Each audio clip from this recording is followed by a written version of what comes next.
Thank you very much for making time to join us. I would also like to thank the participants online. So if you'll allow me, my name is Pamela Brunji. I'm the Senior Officer for the Global Green Growth Institute here in Rwanda. So I would like to first welcome our country representative of the Global Green Growth Institute, Daniel. I would also like to welcome our representative on behalf of REMA, Government of Rwanda, Ms. Rachel Tushabia. I would also like to welcome representatives from NIRDA, CPCIC, RMC. Welcome to the media that are joining us today. Welcome to the NGOs that are joining us today. Welcome to our senior managers from the private sector. Today we are gathered here for the purpose of presenting our project update results for the GCF Readiness project. We will have presentations from our project manager for GCF Readiness. We will also have presentations from our Green Buildings Officer and also a presentation from the GCF representative who's joining us online, Mr. Banga. Thank you very much for taking time to be with us today. So without further ado, I will ask the GGGI country representative to come and give his remarks. Thank you. Thank you again, Pamela, and thank you all of you for joining us today. I'm just scanning the room to see who is here, and I'm glad it's a full room, but also I want to say hello to all our participants online who are following. I hope the audio is okay. Maybe the tech team could check. I am just going to start by thanking our partners, especially the National Designated Authority, REMA, the DG here represented by Rachel. I also want to thank all the institutions, agencies, and their subsidiaries who have been instrumental to implementing this GCF Readiness project, especially those at the subnational level, because this project looked at actors not only at the national, but also at the subnational level. It will be good for us to do a bit of a recap of what this is all about when we talk about GCF Readiness project.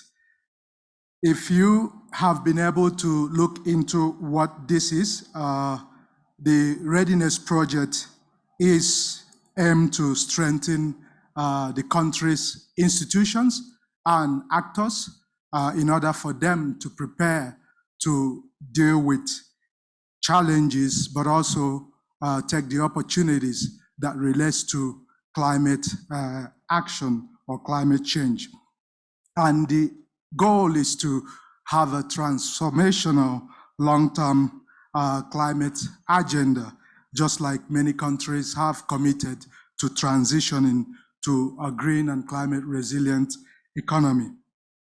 And this project, in my understanding and from the experience that we've had, has met most of the objectives of the readiness support, one of it being to enhance the capacity of national institutions to efficiently engage with GCF.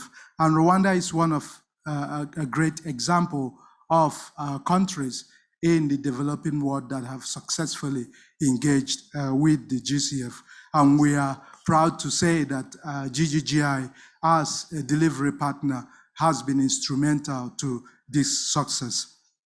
Moreover, the Readiness and Support program assists the subnational level actors.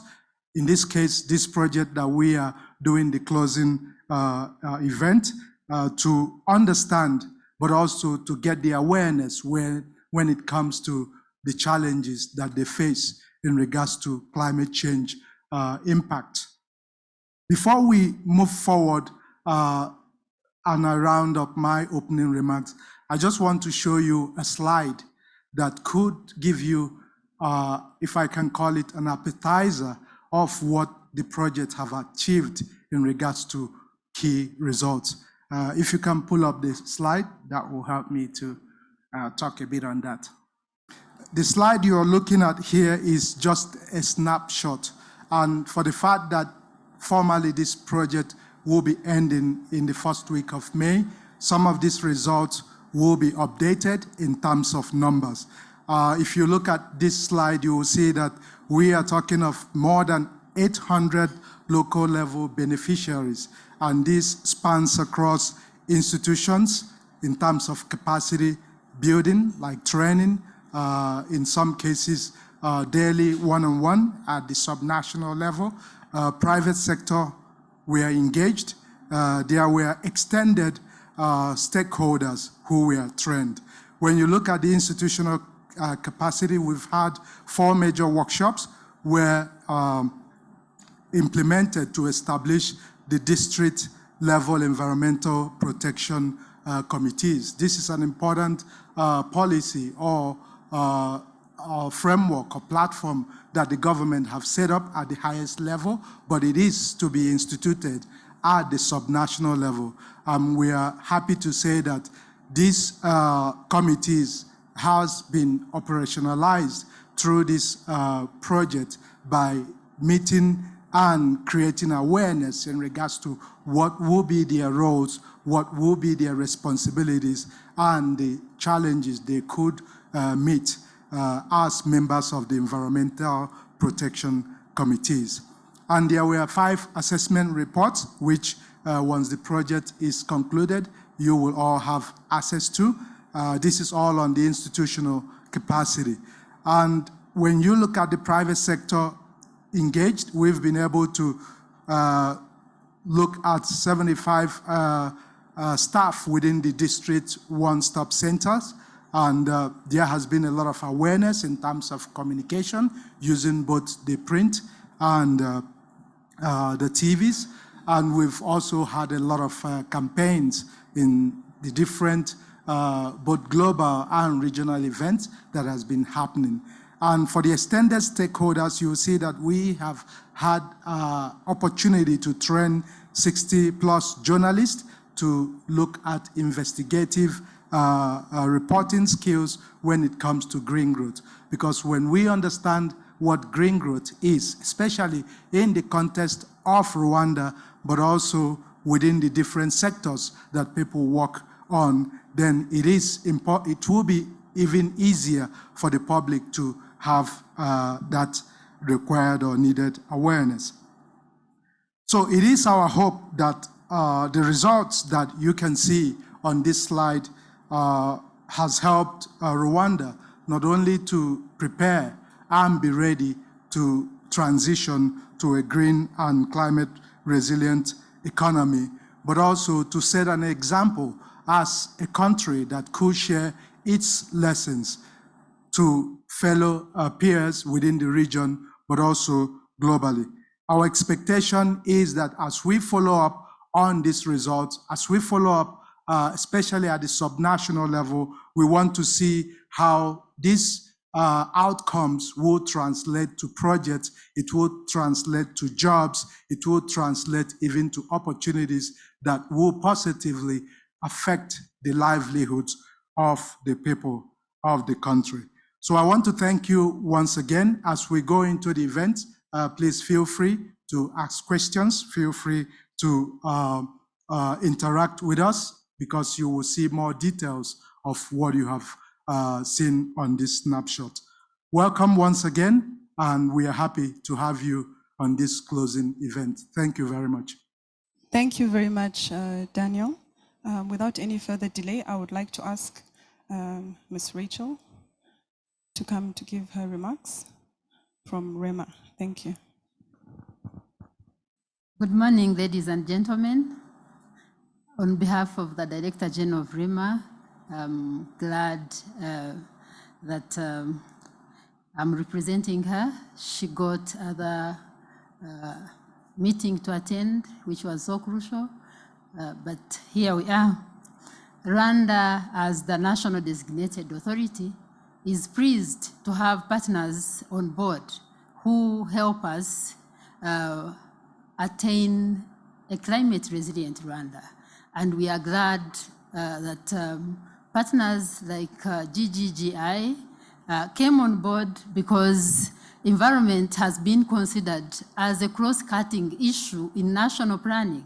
As we move towards achieving the Vision 2050, as we move towards achieving the national strategy for transformation in Rwanda, we are aiming at having more partners on board, including private sector, including local NGOs, without leaving behind media, because they are the channel through which education, environment, and advocacy for environment and climate change is done.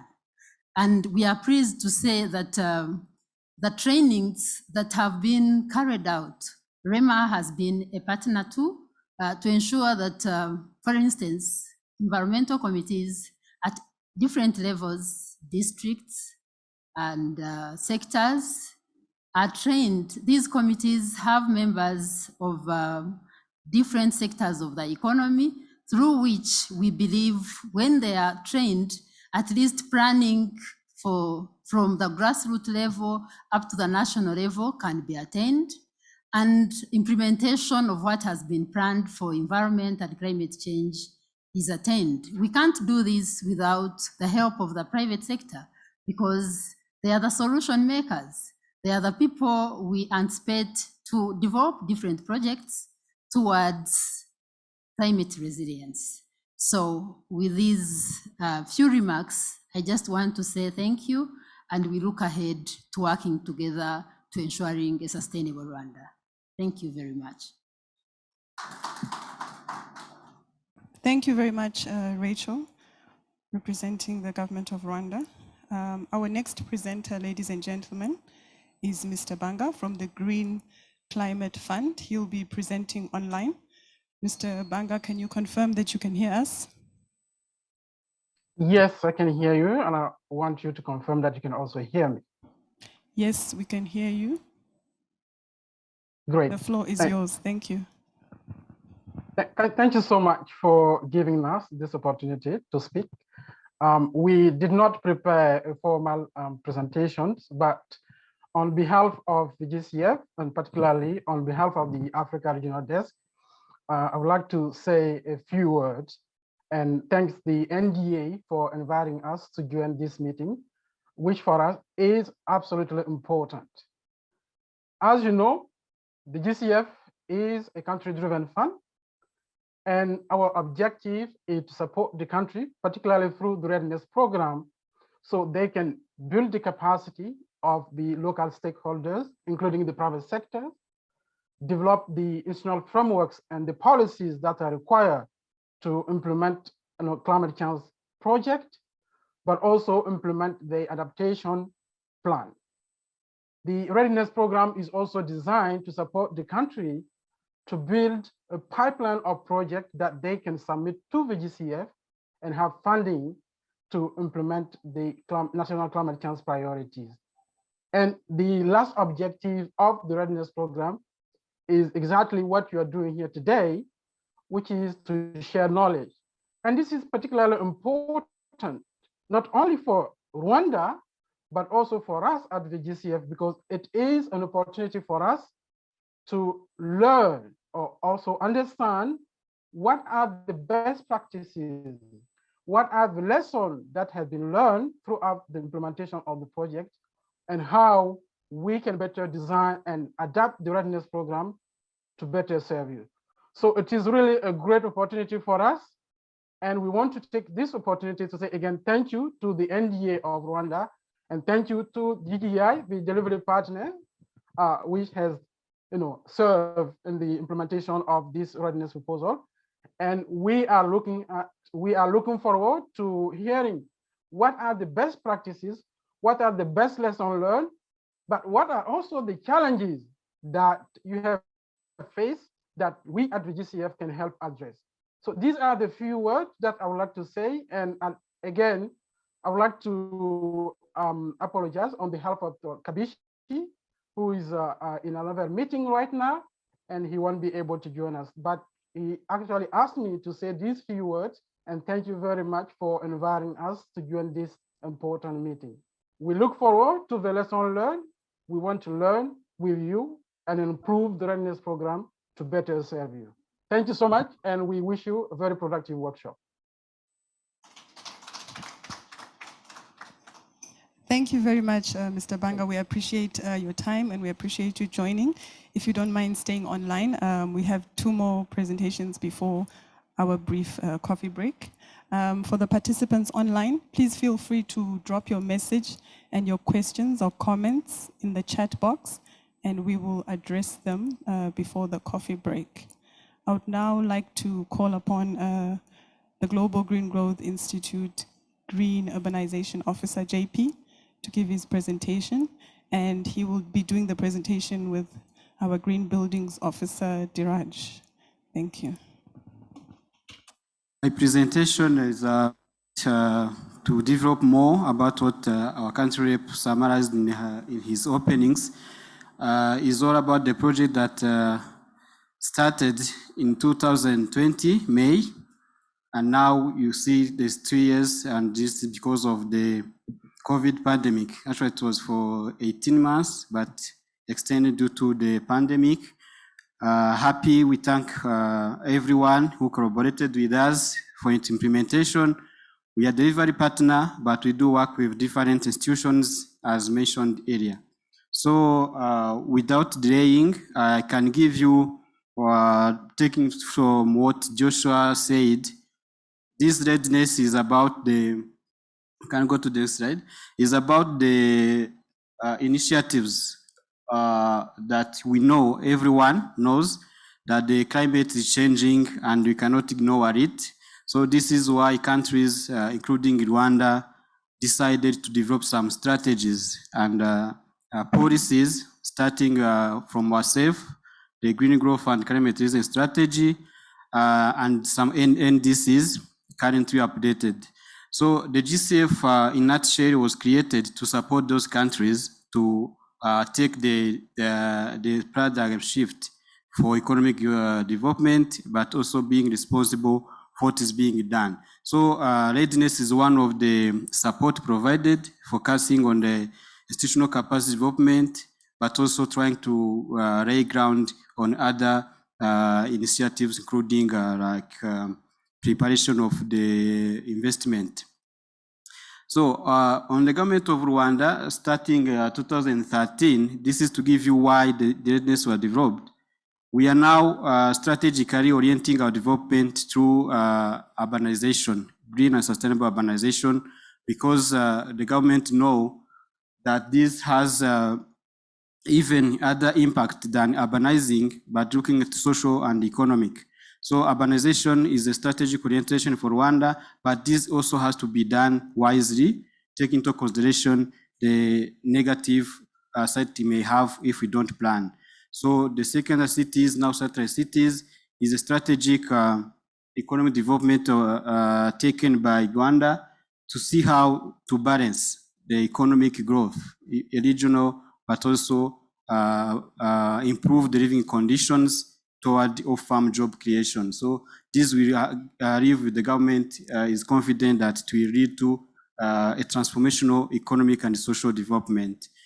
And to summarize that, Rwanda is tending to benefit positive outcome, but these have a requirement, which is efficient, functional and administrative frameworks that are established. So the 2018 readiness, that this is actually the second one that GIA is delivering, focused on this strategic planning. Development of secondary city master plan that are green, that have integrating the green city development principles. So when you look at the government strategy for green growth, there's a program actions. We have 14, but now we are here focused on the low carbon urban system. The urban system to be low carbon, we need to be strategically planning the major inner city infrastructure network. These are roads, drainage, but also allocating land for residential, for commercial, industrial, that are integrated so that people movement and goods movement can benefit either other alternative way of moving, e-mobility, non-motor transportation, but also trying to make people benefit this network to create jobs. Exchange are easier in cities which are planned and accessible. So after providing those, if I may say, spatial and physical plans that are integrating or enabling the green city development, now it was time to go and see implementers so that we are focusing on local actors now, the district, the sectors, and other people operating at lower levels, because we are confident that we have now the strategy, the plan, and the policies at national level that can support or guide the implementation at local levels. So this is when the rationale for the project. We have regulations, we have institutions operating, so we needed to improve, to strengthen the coordination and the capacities at lower levels. To do that, we have first to look at the institutions, the thematic sector working groups, and how are they operating. The environment and natural resources sector have more thematic sectors, including lands, including environment and climate change, and others. So we wanted to see how those can synergize and operate as toward one common and shared goal, and how these the different strategies can be translated into local plan and actions. Second was to go now to the production and consumption. You know, we have to be responsible. We have natural resources, but we cannot benefit and ignore the future generation. So Rwanda, to take action on that, there was establishment of a center for cleaner production and climate innovation. This was also supported as a new center, how it can position itself, how it can reach out the different stakeholders and position itself to serve a mandate of advising industries and also bringing in new technologies in production and consumption toward the economic growth of Rwanda. And also, as I said, we have the plan at the national level, but you have to be to also make them alive or reach the lower level to be mainstreamed. Mainstreaming here, if I may say, is like you put up a light, but you have to remove any barrier that can block the light to reach each corner of your room. So if you don't remove those things that is blocking the light, you might have the light, but the whole room or each corner is not written. So the mainstreaming is, we are taking from national to local level, so that at the local level district sectors, they can reflect what is on our national strategic orientation toward environmental protection and climate resilience. So we are taking key sectors which are a contributor when you look at the Rwanda emission source, transport, agriculture, and urbanization, so that the national land use master plan that have prioritized to go green, to be environmentally responsible and avoid any impact or any contribution to the climate change can be also reflected in the district land use plan, which are the next level of planning. So we did an assessment to see how this can be done better by the time we'll be developing the district land use plan. Next was to guide. We have developed the master plans, second city green city master plan, but they also need to be implemented at neighborhood level. The neighborhood I'm talking about where people settle and operate. We have the zonings, we have the network of roads, you have the land allocations, but when it comes to the where people, the household, I mean individuals live and operate, we need to guide how this is planned to ensure that they have supporting element and also considering the environmental and climate-related concerns. So we see in detail what I mean by the neighborhood guideline, but also as the country rep said, we want to extend our stakeholders. We did a lot in being in action, being in policy, being in strategies, but now we want people to know what we are doing. For the public benefit, for us, we don't advertise, but we communicate and let people know what is being done and what can be their contributions, because it is a shared responsibility. The government is doing better in erosion control, in forestry management, in wetland management, also avoiding the impact of climate change, but also people or the general public need to know what is happening and what can be their role. This is why we are using the media as a tool for mass communication and the training provided for them.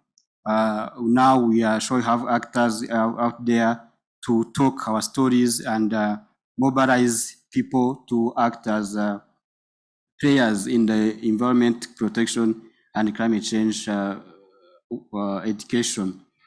Now in practice, we have the green building minimum compliance system, which is also supporting us to use resources wisely, being energy consumption, water, and materials. But we wanted now the practitioners to know that we have these and they can even advocate. This is about the professional bodies, about technical staff at one-stop centers and the other who now know, have to know what we plan and what we intend to do for us to be to use for efficient use of natural resources, but also reduce our contribution to emissions, to greenhouse gas emissions. This is about the project. Now I can go to the result. We have now. Sorry, this is just to show you how the project is implemented. You saw the GCF representative talking about GCF is the fund provider. The NEDA or REMA give us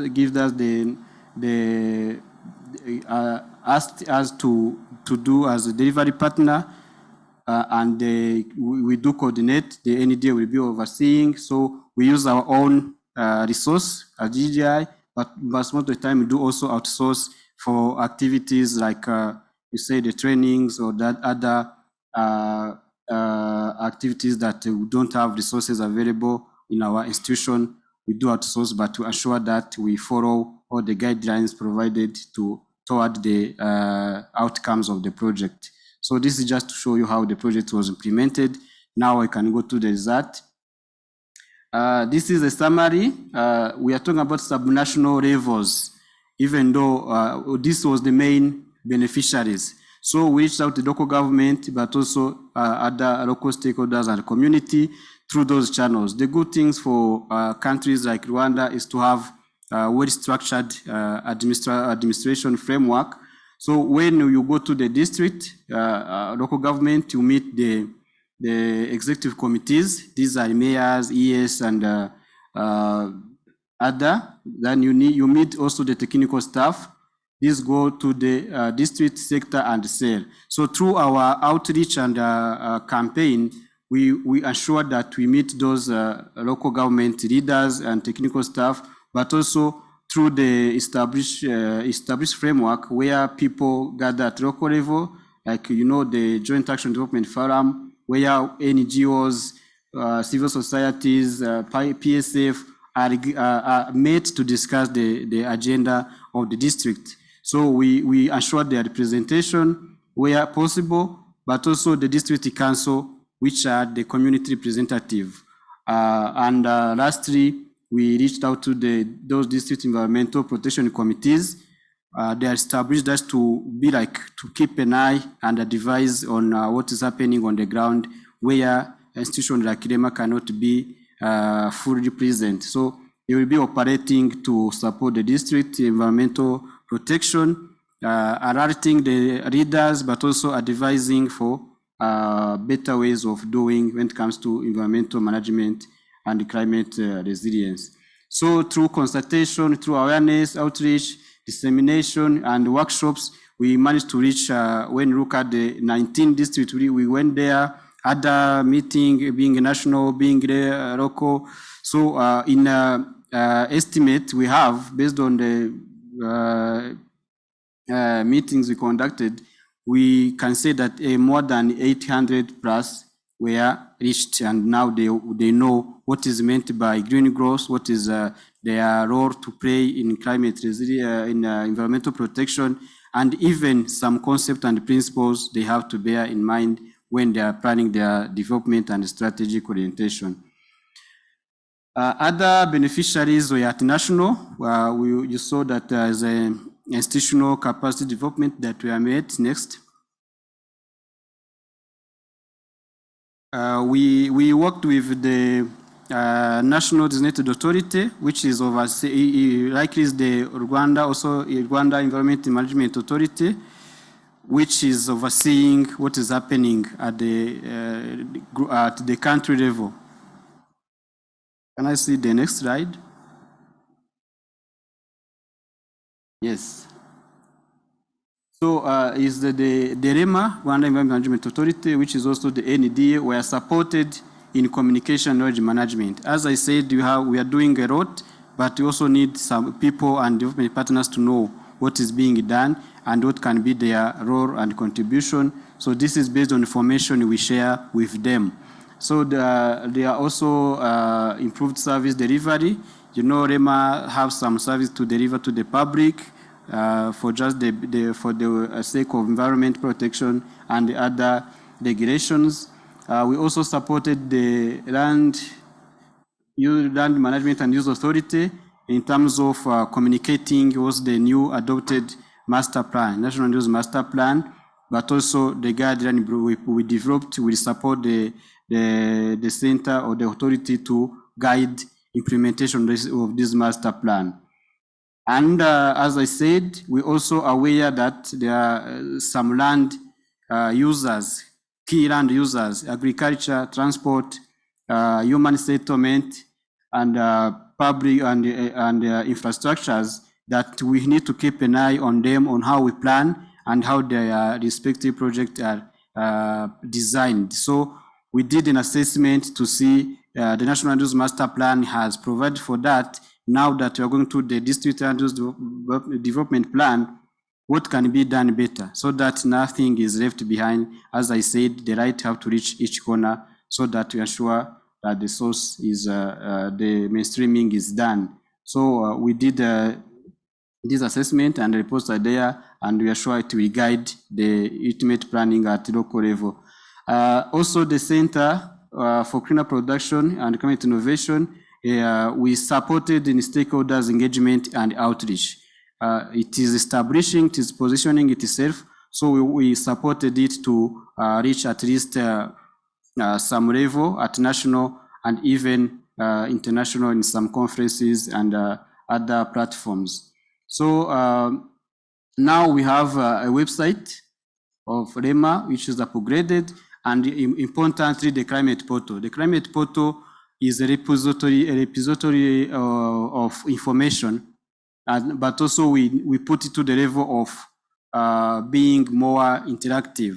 So anyone can access it, can log in and be given access at some levels to either submit or request information.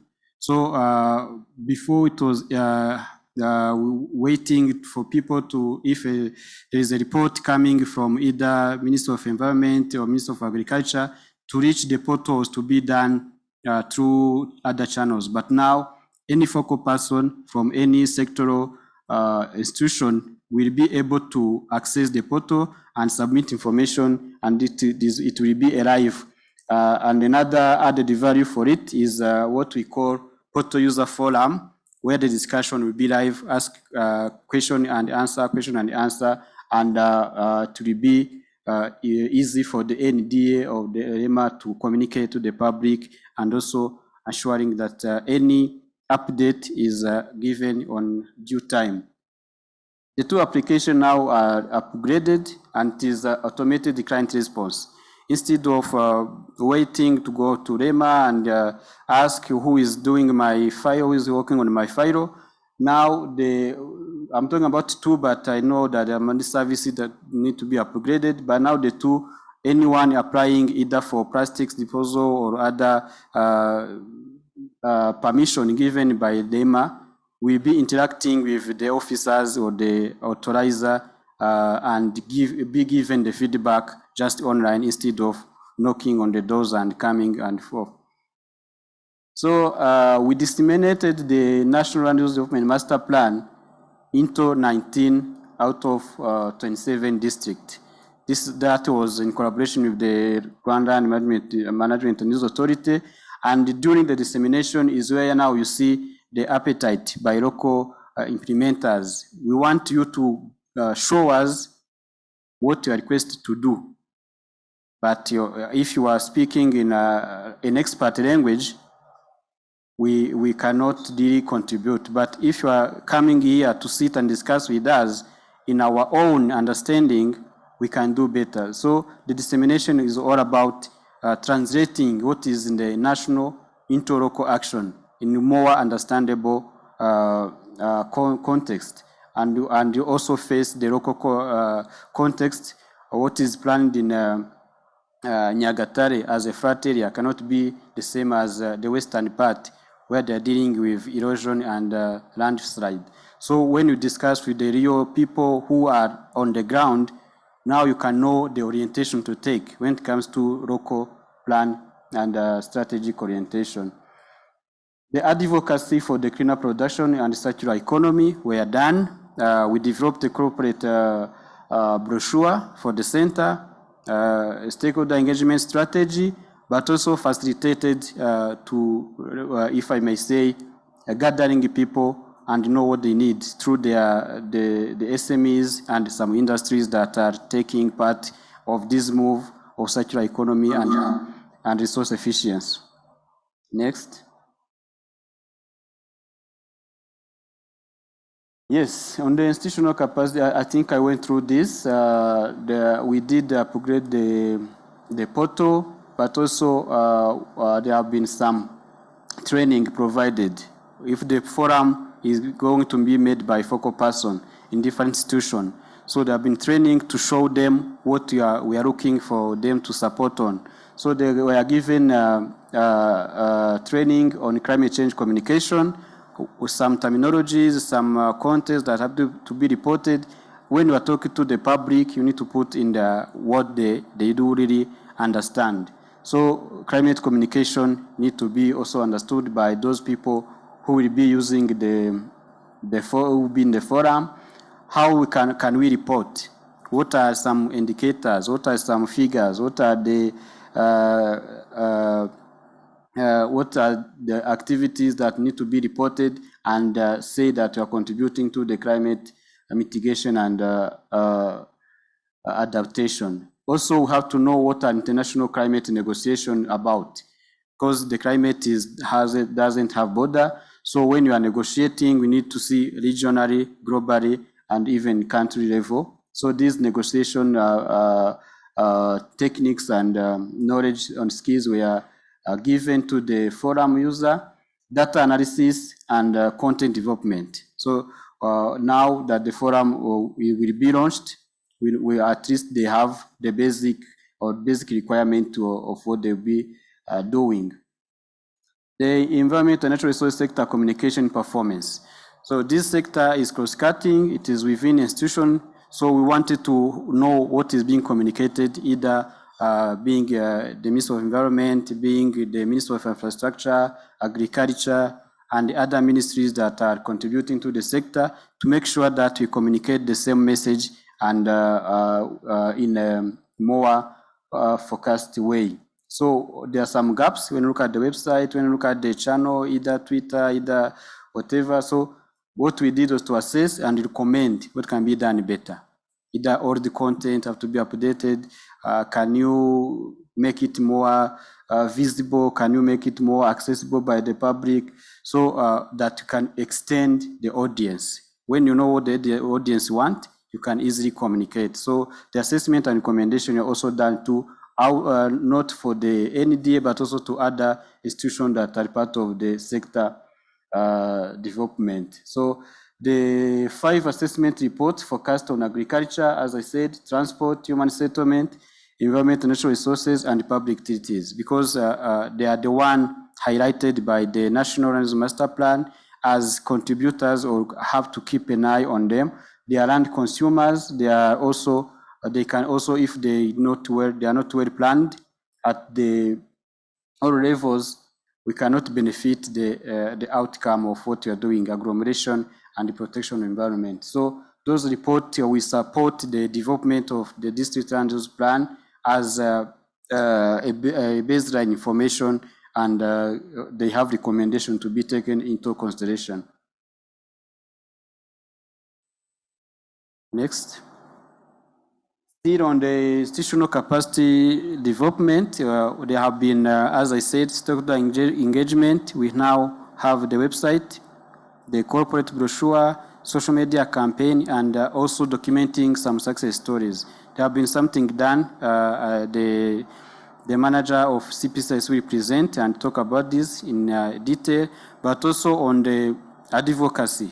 Now there's an MOU with the Africa Leadership University that is also trying to promote resource efficiency in their curriculum.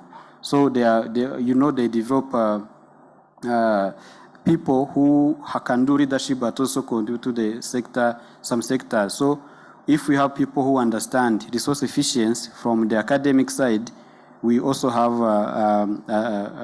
people in the working environment that do understand what can be done better in production and consumption. So we also, to position it, we supported the high-level business meeting on cleaner production to focus on increasing industrial profitability and circular economy agenda in Rwanda. Next. Yeah, these are about the positioning of the center. Now we have some commitment, high-level commitment, but also advocacy increased to move from linear to circular economy. But also, as I said, there have been some positioning at the region where the center participates in that transitioning Africa to circular economy. They managed to present where they are, but also learn what can be done better, especially on chemicals and waste management at the continent, but also at the country level. So these were the platform for the center to at least demonstrate that Rwanda is pursuing that.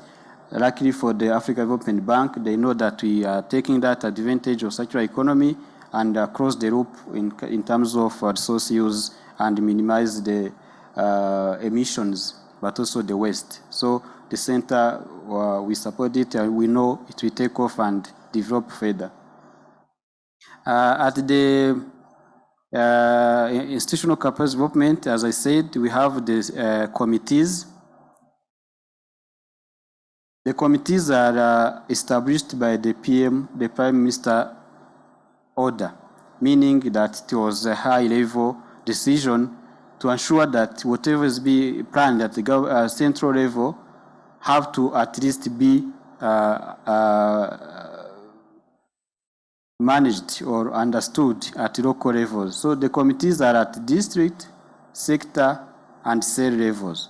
But now, because it was an early stage, we did a pilot to see people are there, do they understand what they are requested to do, and who are they? So the members were gathered in the 4 districts. They are Muhanga, Nyagatare, Huye, and Rusizi. First of all, to make them know how they will be functioning, their roles and responsibilities as for the the Prime Minister's order, but also discuss what they want from now, the expectation they have, either to the district management leadership or the national leadership, so that they can effectively function and serve their mandate. And this was in the, we covered, because there are 9, we covered 36 of them, but also we are planning to extend and see in all districts, are they there, they understood what to do, and how we can collaborate more for them to serve the purpose of their establishment. The guideline, and they also extended stakeholders. As I said, we have the representative, the RMC, the Rwanda Media Commission. We together with the Rwanda environmental journalists, backed was network, we gathered 60 journalists, and we gave them the 5 elements we think they can increase or appetize their reporting on the environment and climate. Most of the time you see the media talking about politics, economics, social status, but environment were somehow left behind. Now I want to bring them on the board and move together with them, so that they can either inform us or disseminate what we are doing as a nation, as a country. So we gave them the basic information, if I may say, on environment and climate change concept first, because they may report, most of the time they report there is landslide, there is a flooding, there is a forestry ban, but they have to know what is meant by environment and climate change, so that they can report on what is happening on the ground, instead of seeing what is the impact of the disaster we are having. They can know that government is doing something. Also, they know that we have global commitment and the Rwanda commitment, but also what we achieved. And ethical investigative reporting was to avoid misconceptions in environment and climate change. Environment is not about flooding, it's not about landslide, it's not about avoiding people to settle in wetland, but to understand what they have to really investigate with ethics, with journalism or media ethics. So we covered 60, but to make sure that they understood what they ran, we did the pitching. There was a competition. They submitted the concept, and 5 of them on the next slide were facilitated to go on the ground and document what is happening, either in erosion control, emission reduction through biogas, forestry, but also at the national commitment. So now they have that slogan, that now inshuti z'ibidukikije, and they have a moving group that will keep us, that will be working with us to ensure that what we did is communicated, but also understand what the public want from us to do better.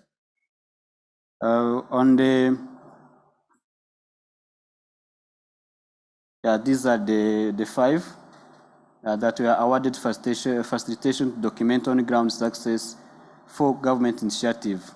So still in the guideline and stakeholder extended, the master plan of the city of Kigali, and this initiative of making the city more vibrant and attractive. There have been identification of some public spaces, open public spaces, but it was on rough, just saying we can put it here or there. So we supported in mapping them, but also giving them some design recommendation. Maybe there's no map, and the report can see where the city will say we need this bicycle taxi park to be upgraded. Maybe they can push back, but this be used as a public space. You see this Rwandex, how it is upgraded. So those were identified, but we did the mapping to see the size, the current situation, the characteristics. Is it like the bushes or whatever? What can be done so that be like a public space? So we did a mapping of Gasabo, Chichuchiro, and Nyarugenge, and we recommend some design because you know the shape, you know the size. So some where to put the benches, where to put kiosks and whatever. We submit that report, and now the city of Kigali started implementing it in some parts of the city. The neighborhood planning guideline, we want to know, we want the people use, we call them in our context, we call them the name is what they call it,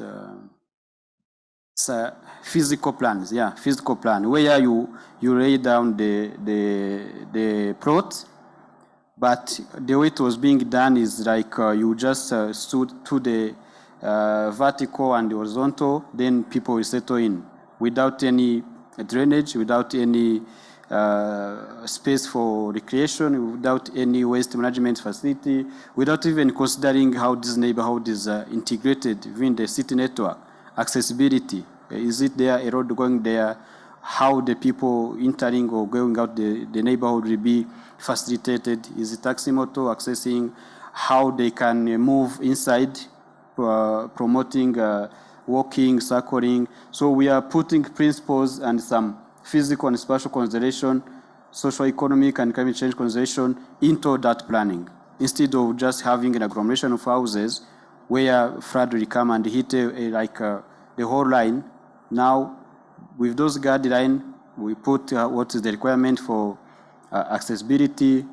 Can you consider the terrain? Is it on high slope or not? If it is on high slope, can you follow the contour line to minimize if the road can follow the contour line, you ensure at least that the erosion is reduced. So those guidelines and other guiding principles are part of the document we produced, and with other support of other development partners, now we are at the level of the land adjustment and whatever, but still keeping in mind that at that level, we need to consider environment, climate change, and from lower level to the next, we go to the national level, and you have environment and climate resilient human settlement that are even functional, because the more they are connected, the more they are viable, the more they are vibrant, people can live better and exchange economically.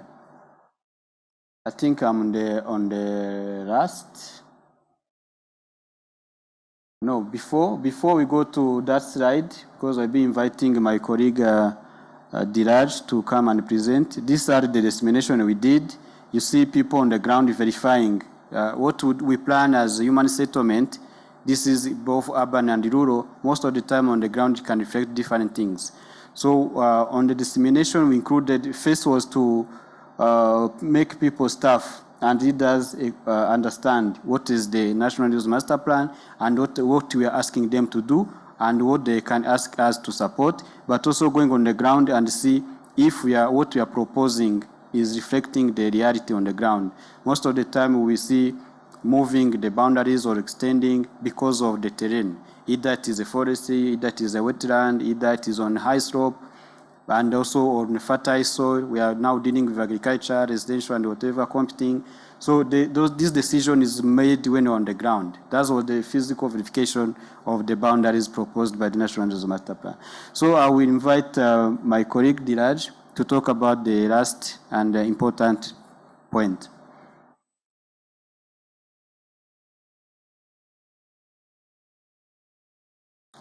Thank you, Jean-Pierre. Good morning, everyone. My name is Dheeraj Arabotu, Senior Officer Green Buildings for the Rwanda program of GGI.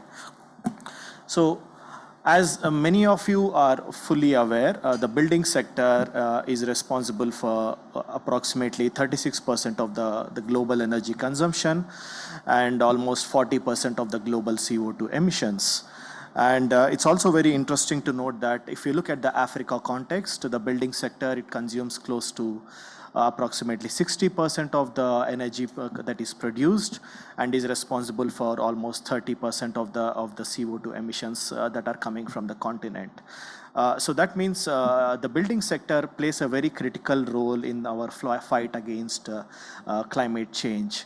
And the government of Rwanda has taken a decisive action back in 2019, wherein they started, especially the institution which is Rwanda Housing Authority, when the building code, the Rwanda building code was due for review, they started looking at some of the green building principles that could be perhaps integrated into the Rwanda's building code. So that's how we have this particular document that you see on the screen, which is the Rwanda Green Building Minimum Compliance System, becoming a baseline for green buildings in Rwanda. This is a mandatory document that is applicable for all public buildings, especially new buildings and major renovations. And this particular document is applicable for category 4 and 5 buildings. So these include offices, retail buildings, industry, health facilities, hospitality, as well as other mixed use and leisure buildings. So the GCF readiness project has come as a blessing for the government of Rwanda to take this particular document to the subnational level, and the actors at the subnational level, especially the one-stop center staff, they play a very critical role in implementing some of the elements that are mentioned in the strategy. And as you can also see on the slide, 100% adoption of this minimum compliance document would result in cumulative emission reduction of almost 5.5 million tons of CO2. So these are quite impactful emissions, and these emissions will also go a long way in contributing to Rwanda's NDC targets. So what we have essentially done is we have collaborated with Mininfra as well as the Ministry of Local Government and our partner Rwanda Housing Authority in collaboration with all the 30 districts. We had an opportunity to train all the approximately 75 district one-stop center staff, raising their awareness on this particular document, which is already officially part of the Rwanda's building code that has been approved by the cabinet, and we also trained them on the templates which would serve as a tool to implement this particular document. And the good news is that the capacity building is an ongoing process. And now recently, Rwanda Housing Authority, they have approved another set of capacity building program, which we are going to begin very soon. And the GGJ would be the delivery partner for that particular capacity building program. Now, this particular program will be looking at training architects, engineers, as well as the City of Kigali one-stop center staff on the minimum compliance requirements. So the GCF Readiness project has been used as a kind of a support mechanism to help take this document to the subnational level, and now we have more institutions coming in to support this capacity building process. Can we go to the next slide, please? And not just within Rwanda, we are also looking at raising the profile of Rwanda across the regional and global forums, especially what the actions that the government is taking around the built environment. So we had an opportunity to present the green building work that is going on in the country at two important regional and international events. The first one is organized by UNFCCC. These are the technical expert committee meetings on mitigation, where we presented the Rwanda Green Building Minimum Compliance System, and also the second one is the call for action for sustainable urbanization. This is being organized as a run-up to the Commonwealth Heads of Governments meeting, and this particular forum also provided a platform to present the fantastic work that's being done by partners like Rwanda Housing Authority around green buildings. So some of these platforms have helped us also to reach out to the audience, not just the regional audience but the global audience, wherein some of the statistics that we got from these organizers were, especially the Commonwealth particular webinar, it attracted our participation from close to 40 countries with more than 240 participants tuning in to listen to the work that is being done across the Commonwealth countries. Next slide, please. And the most important is raising awareness among the general public. So this readiness window has been an opportunity for us to take the benefits of green buildings to the general public. So we already have some animations that have been developed both in Kinyarwanda and English on the benefits of green buildings. So we use this the Readiness program as an opportunity to advertise these animations for a duration of two weeks during prime time hours. I'm sure most of you may have noticed some of these animations. These were aired last year, but for the benefit of everyone, we are also going to play those animations right now that would demonstrate the benefits of green buildings to not just to the country, but to the building owners, to the occupants, as well as to the tenants, as well as to the project developers as well. Next slide.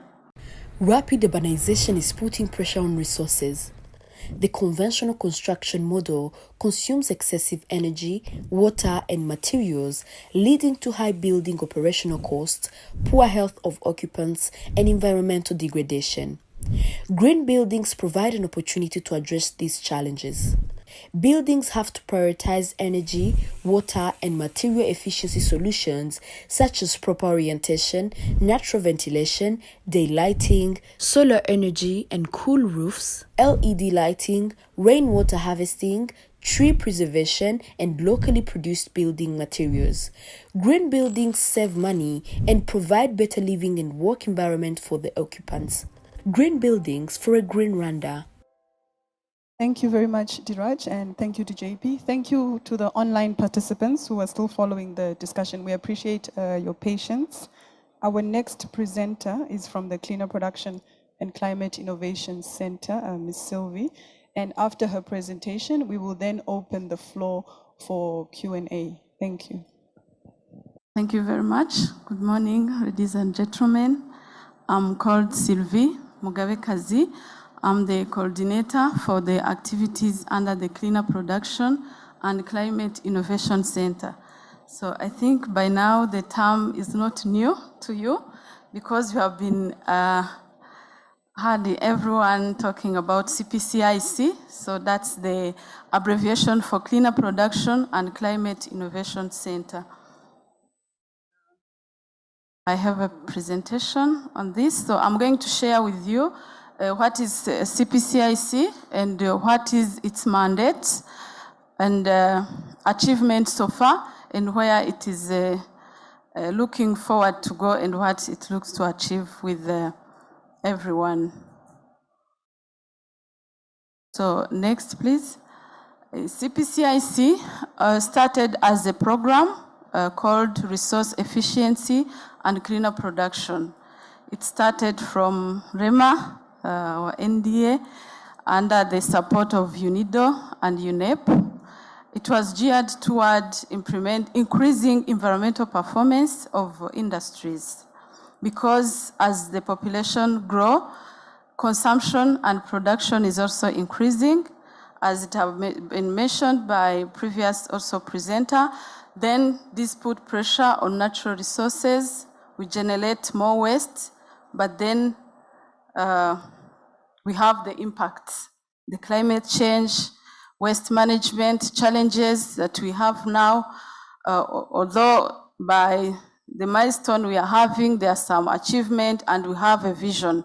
We have a horizon for green growth. So these programs since 2008 have been moving and supporting the private sector in implementing resource efficient practices, reducing the impacts, the use of material, water, energy efficient practices.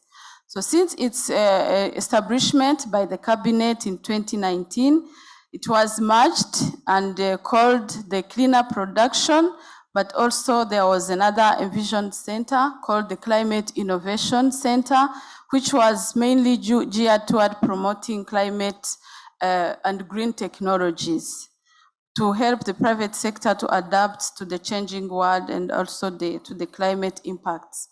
So the CPCIC, mainly its mandate is toward promoting green technology.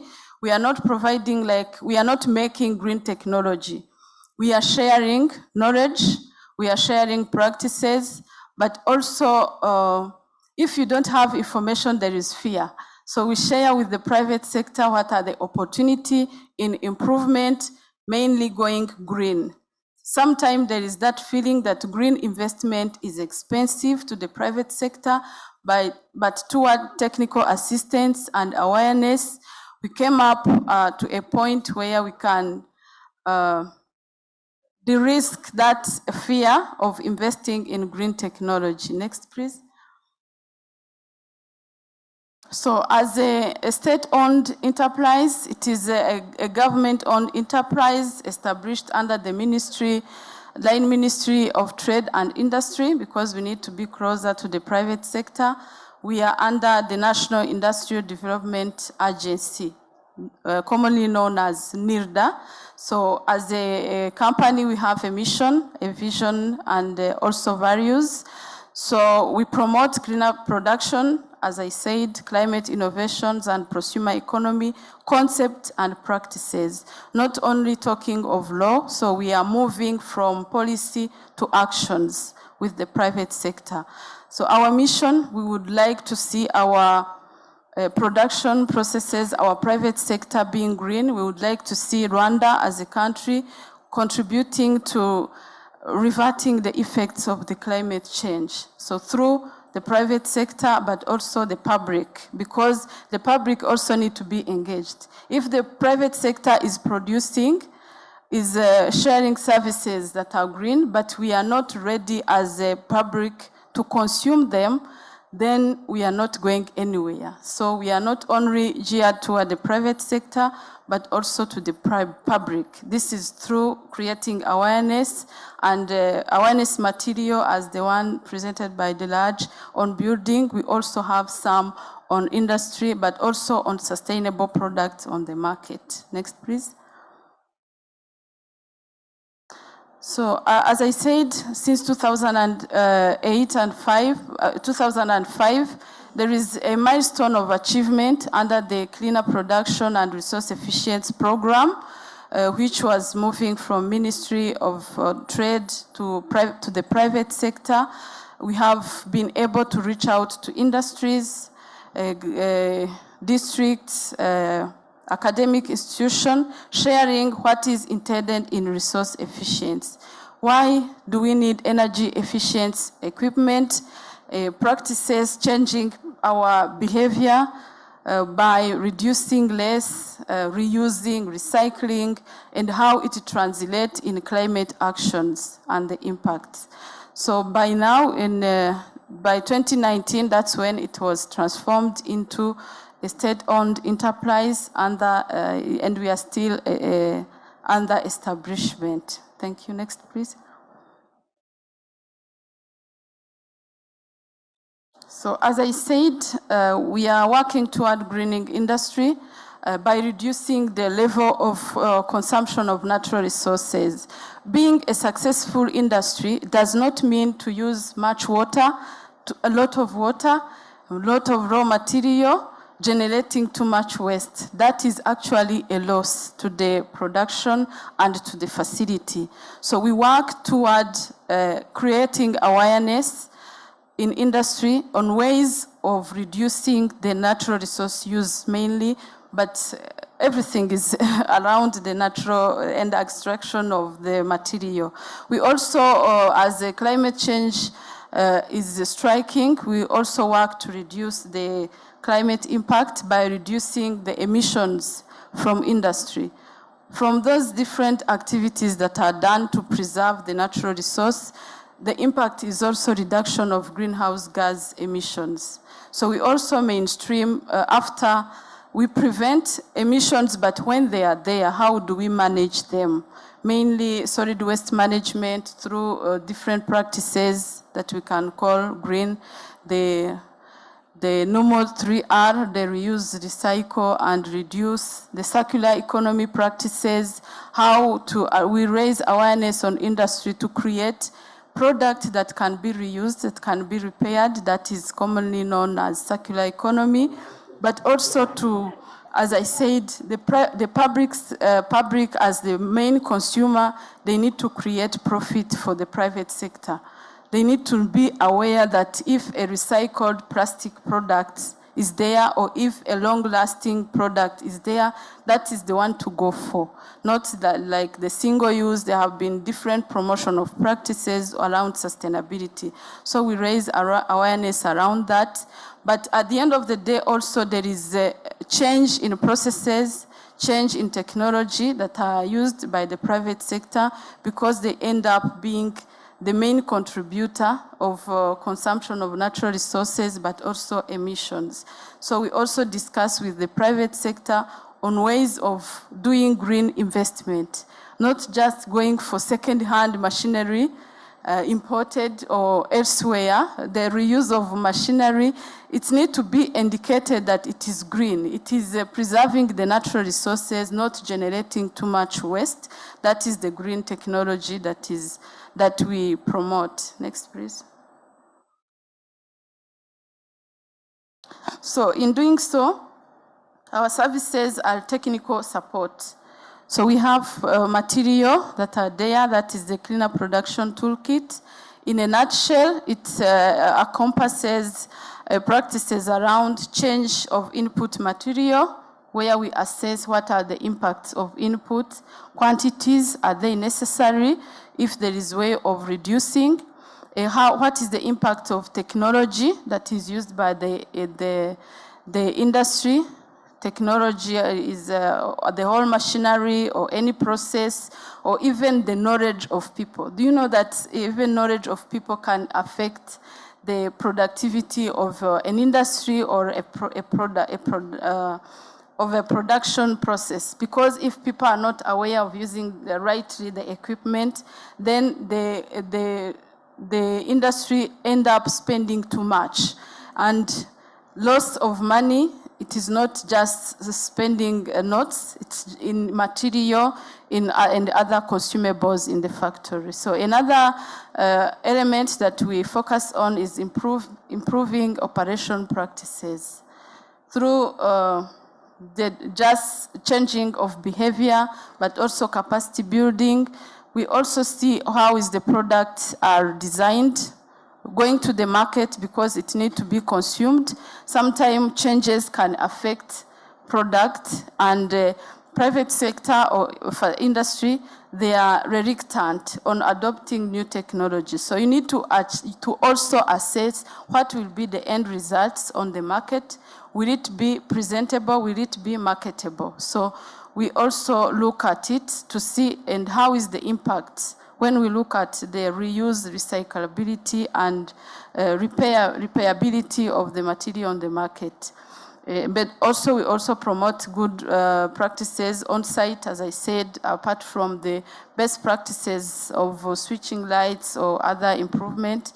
There is also having more products that are green on the market, apart from the one designed really for the industry. We also have the industrial symbiosis. We can end up having material that are no longer useful in the facility process, but they are not yet waste. So we promote industrial symbiosis by creating network, mainly between the big industry and SMEs, because they constitute a big part of the production sector as well. Next, please. So as an established company, we have a strategic goal. There are around 5. First, it is to build the center as its own, because it is being new. We are in our first strategic plan, 2019-2024.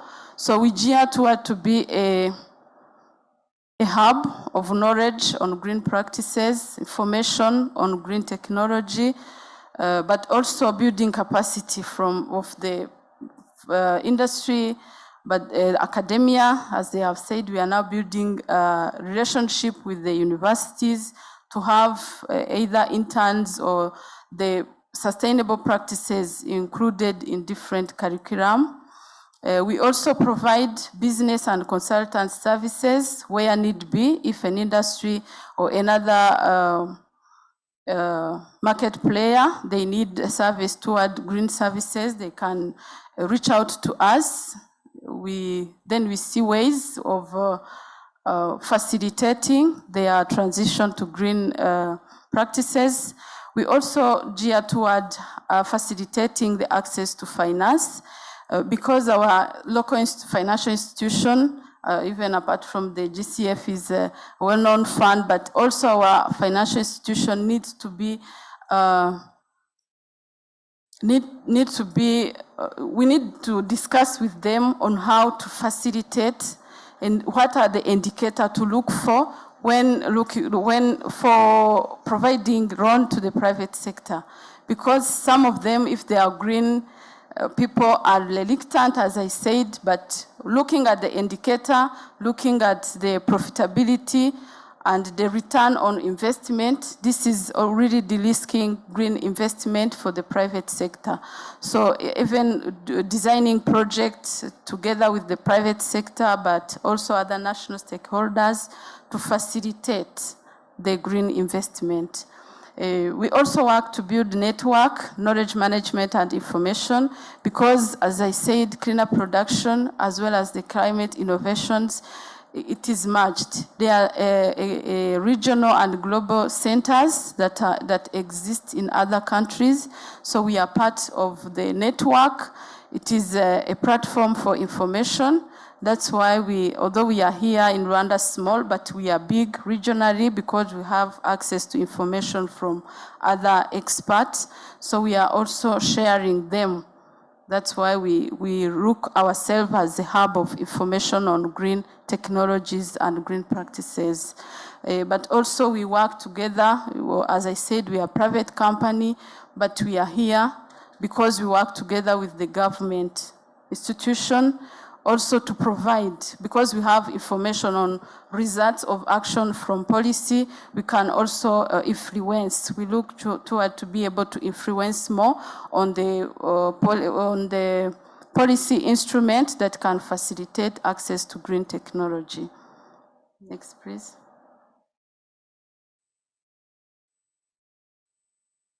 As I said, those are different services that we provide. They are aligned to our strategic plan. Next, please. We build partnership, as I said, with different members, being part of different organizations, but also partnership with the government institution, lawmaking, law enforcement institution, technology research and publication institutions like universities, but also increasing outreach and sharing other information. You can see that Cleaner Production and Climate Innovation Center is part of the RECEPnet. It's a network of other cleaner production and resource efficient center. That is the Sustainable Consumption and Production Association. Also, it exists at the East African level. We are part of the ASEA, that is the African Circular Economy Alliance, at the African Development Bank. It's promoting the circular economy and other regional and global network. Please. Next, please.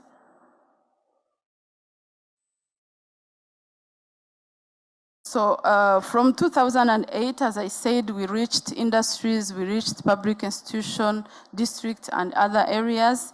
So with the impacts and activities that were done in private sector, we have worked around four thematics.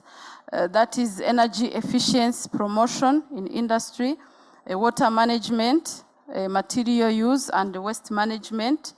When we worked with an industry, this is the case of Inyanje industry, through different improvement that they did on technology to improve compliance, but also increase profitability. We marked that environmental investment should be coupled with economic benefit, but also social impact. So through Inyanje, there is improvement. They did an improvement on the power line, where through shortage of electricity, they were having waste because they're producing food products. If there is power cut, there is also spoilage of material, but improving on the power line installation installation of UPS, reducing fuel use, like transitioning from heavy fuel to diesel and other energy efficient, and even the solar energy. This is contributing to reduction of emissions, as I said, but also it is reducing waste from the production and pollution, even the cost of treating waste material. Also, water management on that side, because as a food industry, their processes are water use intensive. So having a facility for recycling of water, this also facilitates. As I said, we are not providing material, but when you discuss with a factory or an industry, you can show them what will be the impact of the investment. If you are using this, you are wasting this amount of water, you need to treat that water and you end up releasing in the environment. Why not reuse? So what will be the cost of the investment and what will be the benefit, the return on investment? So by discussing with them, then the private sector is really open to do green investment. And Inyanje was one of our success story that we can share. And they have a lot of many other green initiative that really are replicable. When we look at the GCF project design as have been discussed during during this project, replicability of green practices of technology is key. So if we see that it was successfully done in one factory like Inyanje, it can be done elsewhere. So where is the risk? Maybe discussions moving forward, we will see how other industry can also be a part of the journey. Next, please. We did not only work with Inyanje and other industry, big one. We also have a lot of impacts done on the tea factories. That is the example of Chitabi Tea Factory, where from different challenges on environment, a high consumption of electricity, that is a bill to the production costs, leakage, that is waste. You produce but you don't use, it is also a cost that is wasted. Other opportunities that are not explored, there are also challenges to the factory. It's like you are fighting but you don't know with what are you fighting with. So with resource efficiency, when we do a baseline assessment on what the industry is consuming compared to another one, then we can see why this industry is not competitive to the market. As you know, prices are set by the market. And if you are selling water, sometimes the price should be the same to be competitive. But if one facility is producing at a loss and another one it is at average, they will go back with money, but not with the same profit. So through the resource efficiency and also cleaner production promotion, we work toward having a benchmark. What is the baseline really to have 1 liter of milk if the cost is to be 500 Rwandan francs? So with that benchmark, there is comparability and where to improve. So that's what we promote. Next, please. So from when I said process improvement, that is a boiler that is producing heat in the processing industry. And when you see that it is white, that is insulation. Insulation is one practice that is needed. You know how a vacuum flask works. They keep hot water for some time. But if it is not efficient, you will touch and see that heat is being lost. So that's also happened at an industry. That is 1 flask for 1 liter of water. But industry is producing steam in tons.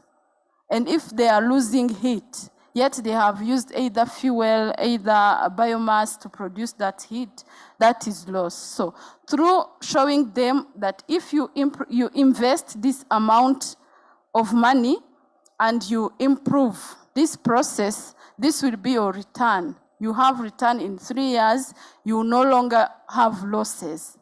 Yeah, so that is what we discuss with them. We go on site. It is a facility-based technical support. Not what is better to one facility might not be better to yours, because you don't have either the same capacity of people, same capacity of production. You can say, maybe I'm going also to do the insulation, but you are producing 1,000 liters of water. Another one did an investment, same investment, but he's producing 1 metric ton of hot water. So you cannot have the same return.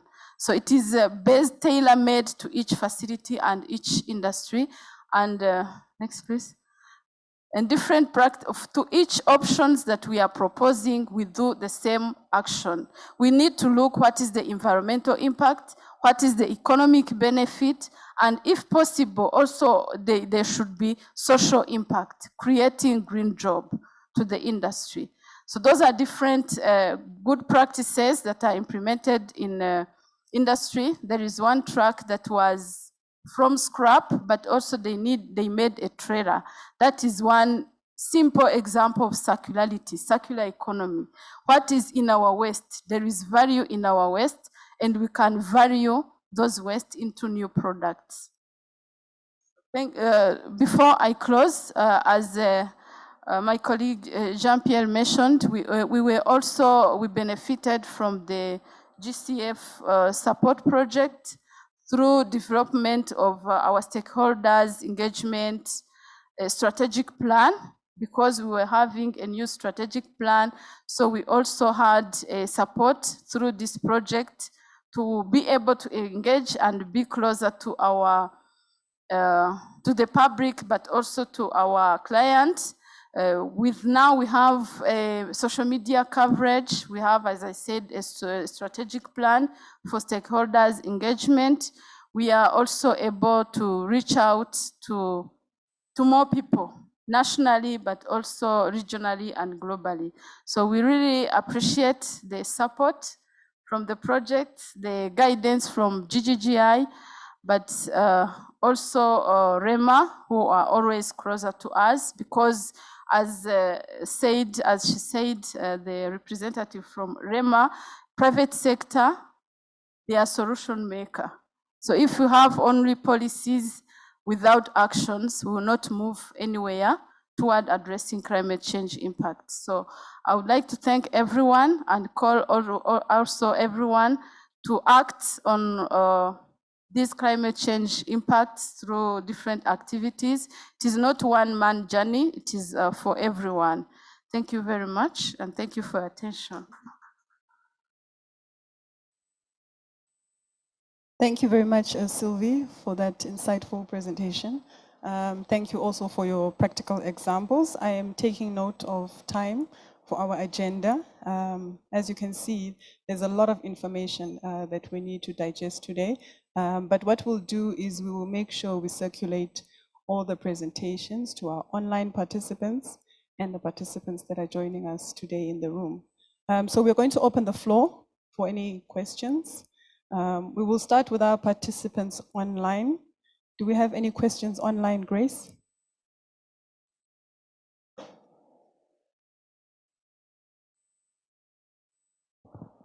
No? Okay, so we will open the floor to our participants in the room. Please raise your hand. We have a roving microphone. I'll ask you to introduce yourself, which institution you represent, and then who are you directing your question to? Do we have any questions? Grace?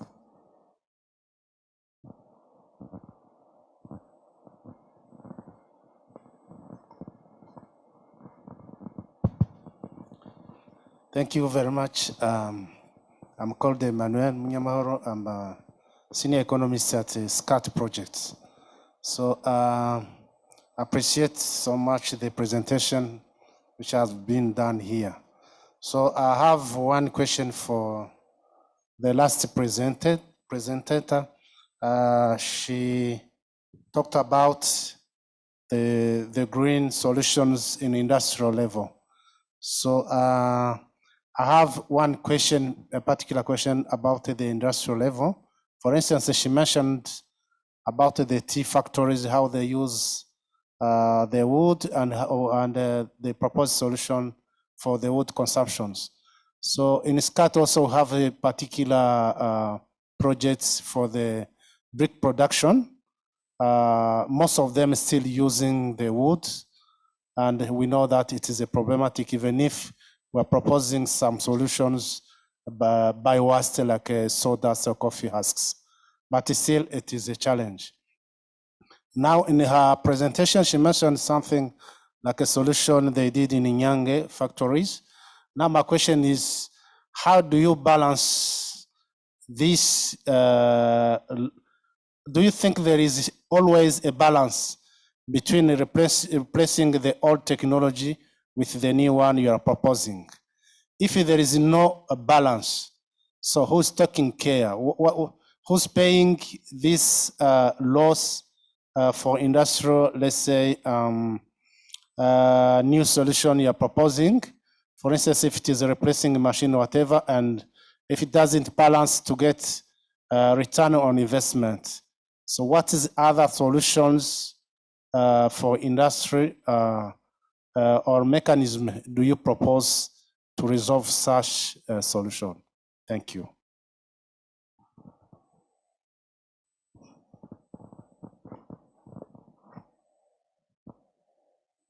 Thank you very much, and thank you for the good questions. They are really pertinent.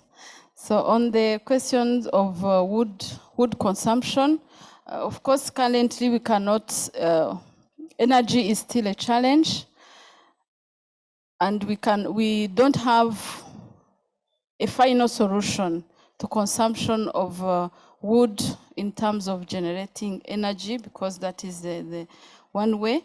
And as you mentioned, wood, there is also other alternative to wood, which are waste from agriculture, which are now being used, waste from wood processing, like sawdust.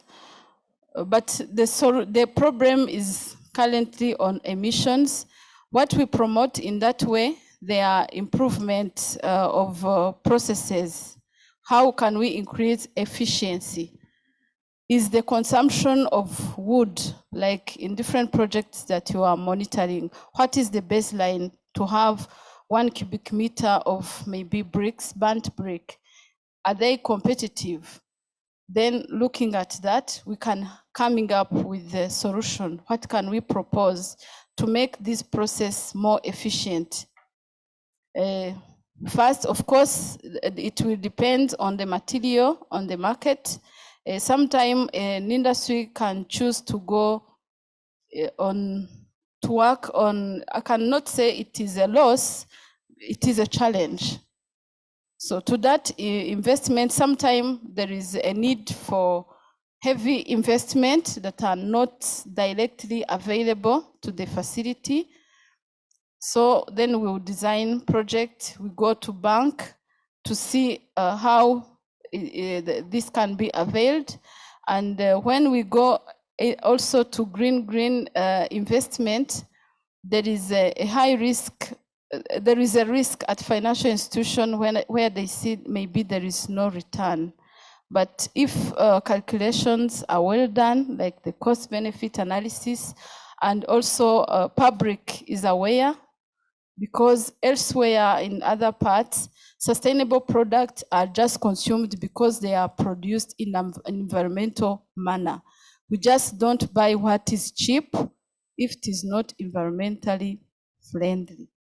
So we are also working to promote to the public to raise awareness that they work toward consumption of sustainable products that are environmental friendly, because this will also, it comes at a cost, but we know at which cost, because we want the world to be natural resource to be available for the future. So we cannot just have the leisure of consuming wood because they are available now. We need to reduce. So that will entail a cost. that we need to bear with. But I don't know if I responded well to what you said about who will bear the cost. It is about efficiency. Consumption is there and the industry is not there. It is there. It is for improvement that we are working. And RCEP, it is voluntary when you have seen the benefit. So we cannot just say this one will bear the risk or will bear the loss, but everyone is entitled to improve. Thank you.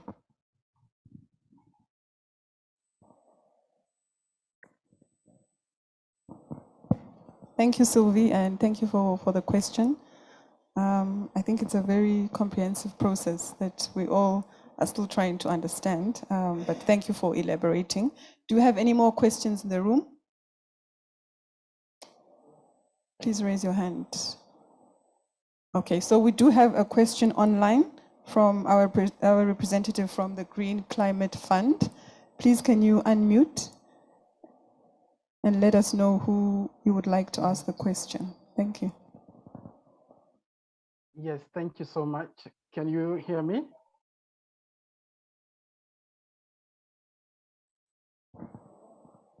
Yes, we can hear you.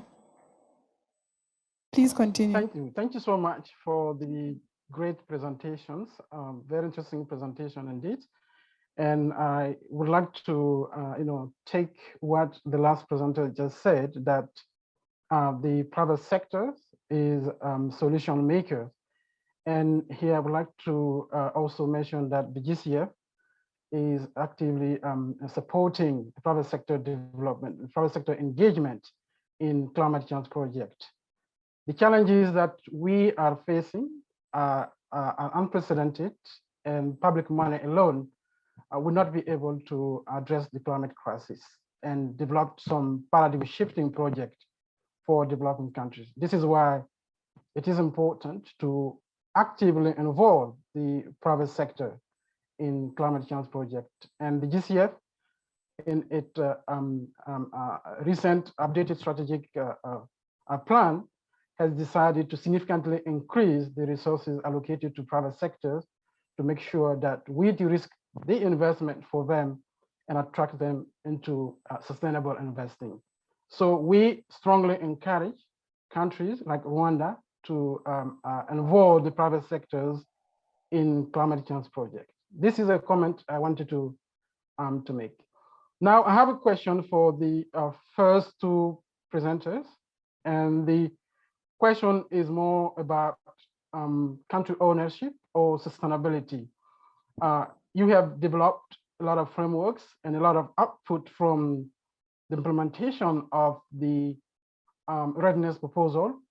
Now, how do you really ensure that it doesn't end there right after the implementation of the proposal? And what are the different mechanisms that has been put in place to ensure that there will be a strong exit strategy for the proposal? And the last comment I wanted to make was about the local authorities. It is also important to involve them, because at the end of the day, when the policies are decided at the national level, we need to implement them at the local level as well. So this is why it is important to have strong stakeholder engagement, as you did, and make sure that they understand what we are talking about and how they can be fully involved. Otherwise, I would like to say thank you so much.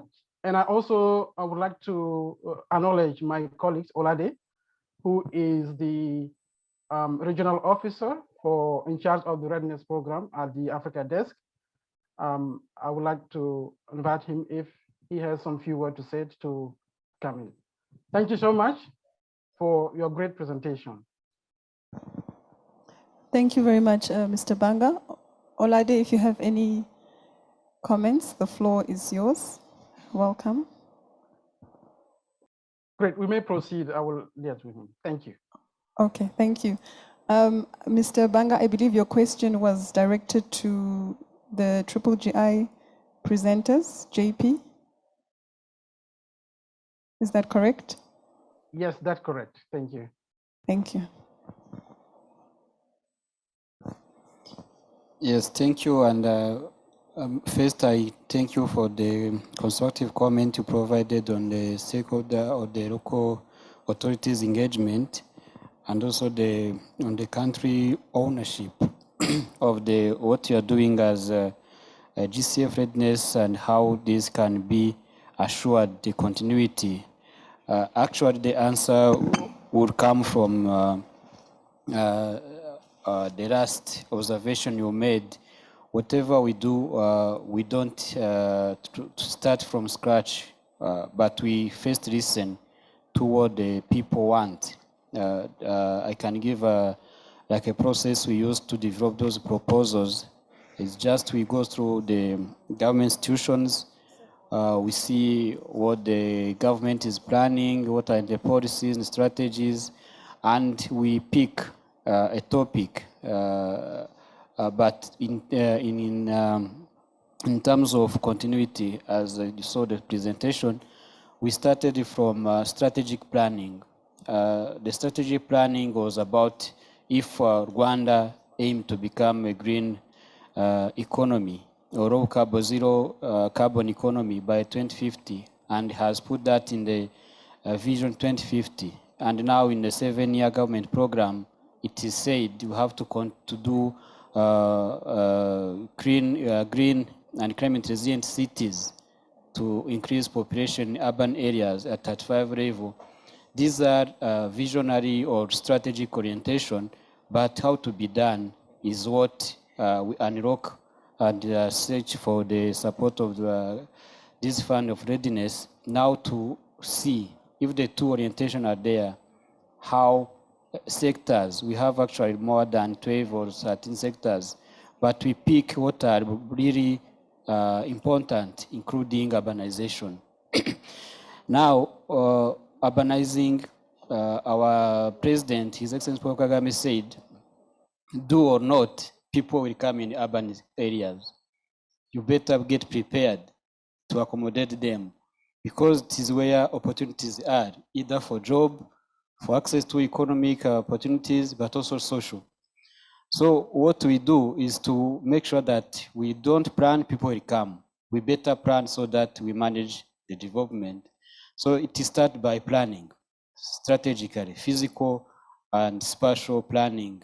We have a small country, but that populates more than 12, now projected to 22 million. So how people will be settled and operate in that small country is the first step that we use. We said we better plan the land use in the first readiness we delivered as GGI in Rwanda. It was about land use planning, but also trying to see where potential projects can be implemented. But still, these are at, if I may say, at a high of technical and other, there's technicalities that you cannot go to the ground now, to the lower level, to the local people, to ask them to translate. This is where we get a second now to go and show them in practice what is meant by a green city, what is meant by a well-connected or integrated neighborhood or settlement. So this kind of things we do, we always make sure that at least we speak what people understand and speak what the government want. So we are sure that whatever we provide, whatever we recommend is actually responding to the needs, but we do show them how to do that. So being the project closing or continuing, we are sure that we are actually showing people what to do to achieve what they think can be done better for their benefit. So the continuity or the sustainability of what we do is founded on that principle of supporting already what is planned, not bringing new ideas, but trying to support in implementation and at all levels, because what the minister will say is not what the mayor will say, is not what the sector leader will say, is not what the village leader will say. But still, the vision is the same, is to protect our environment and to ensure that our economy is responsible, is not contributing to climate change. In a nutshell, this is how we ensure our continuity of our sustainability of what we do.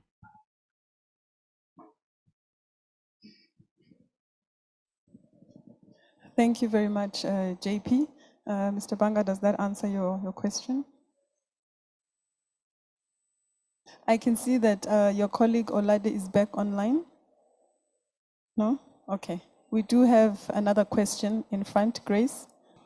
Thank you, JP, for that comprehensive answer. I just wanted to make an additional comment to that question, because this is something important, not only for us in playing the role of a delivery partner for the readiness and support, but also for most of us who are here in the room and online, because for you to see results, projects or programs needs to have good exit strategies, but also ensure sustainability. Some of the lessons we've learned, not only from this readiness, but also when it comes to past readiness, is that most of the executors or implementers, most of the key stakeholders are institutions or agencies or even bodies that are backed by law. You know, take for example, when we talk of environmental committees, you know, they are not just a group of people put together randomly. These are, you know, people that are appointed based on laws that are right at the top from the prime ministerial order. When you talk of institutions, both at the national and subnational level, and the standards or policies that are backing them, they are all institutions or laws that are made by the government. So there is that level of continuity. But what we try to do most times is to say, since at the institutional level, this continuity moves on, but at the individual level, in terms of who mans this institution, we try to check, but within our work as a country program, whether there has been changes in those individuals to say, how do you ensure that the baton is handed over from one manager to the other or from one group of people in order to refresh their memories in terms of what has been learned. So I just wanted to put this point clear that there has been that, I should say, we are fortunate that in Rwanda, institutions matter. So the Readiness Project activities that are carried out are easily integrated, whether it be in the sector work during the fiscal year planning, or even in refining or renewing old policies that has to meet with the government's progressive development. I just wanted to add that point. Thank you. Welcome back, everyone. We thank GGGI and GSF for organizing this meeting. And in line with all the information that you have been acquiring since the morning, I think we've acquired a lot of information and we've been digesting and interacting about it. And now is the time to even get more information on different institutions that are involved in this project. And as people mentioned earlier in the morning, this project is actually in line with the long-term vision for the country, the 2050 long-term vision, to actually help the country to reach the green economy. And here we have different people from different institutions, and I'm sure they are ready to respond to all the questions so that you can have even more information on what they are doing towards facing the green climate challenges and bringing solutions on board. So I'm going to let them introduce themselves, starting with myself. My name is Jean d'Arc Umulisa, and I'm going to be the moderator for this panel session. Yeah, let me start with you. Thank you. Hello, everyone. I'm called Emmanuel Mugisha.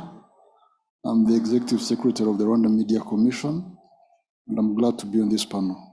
Thank you. Good morning, ladies and gentlemen. My name is Alex Rutajengwa. I'm the head of department for land use planning, and I'm working for Rwanda Land Management and Use Authority. Thank you. Good morning. I'm called Sylvie Gawekazi.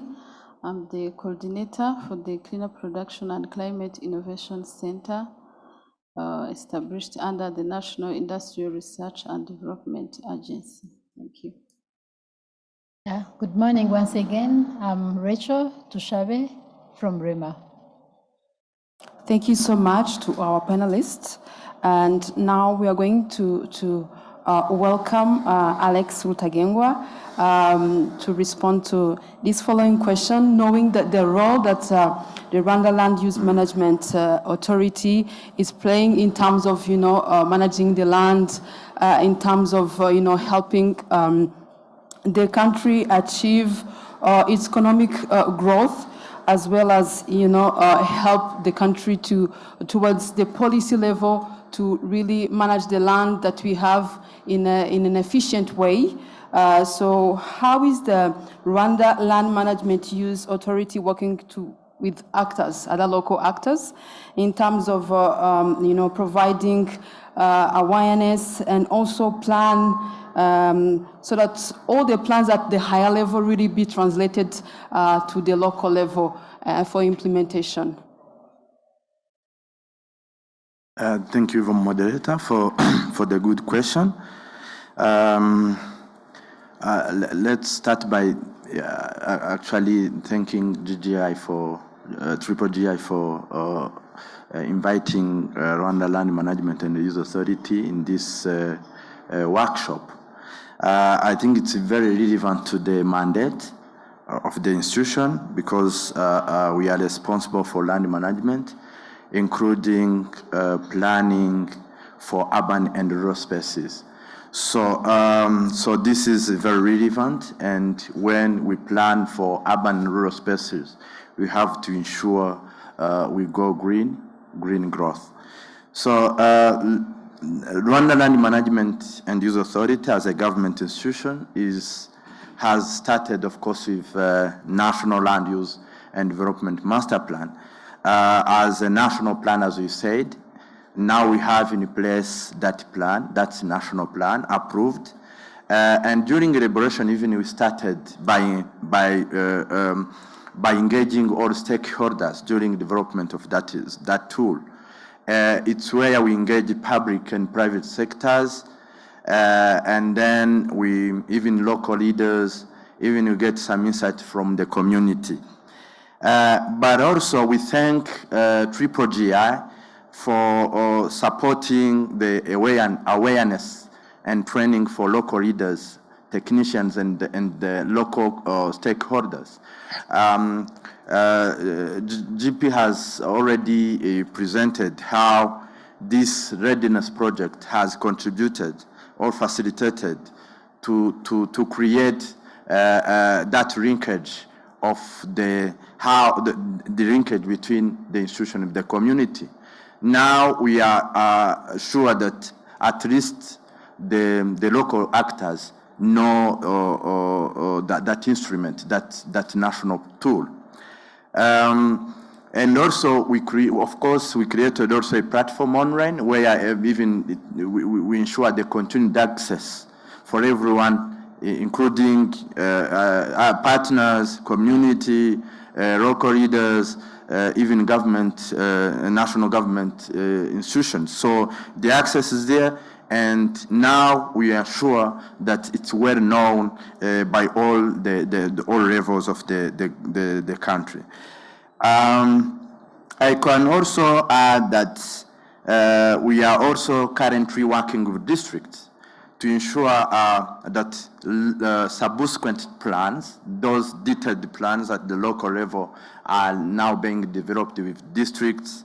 And we have so far currently working on 7 districts.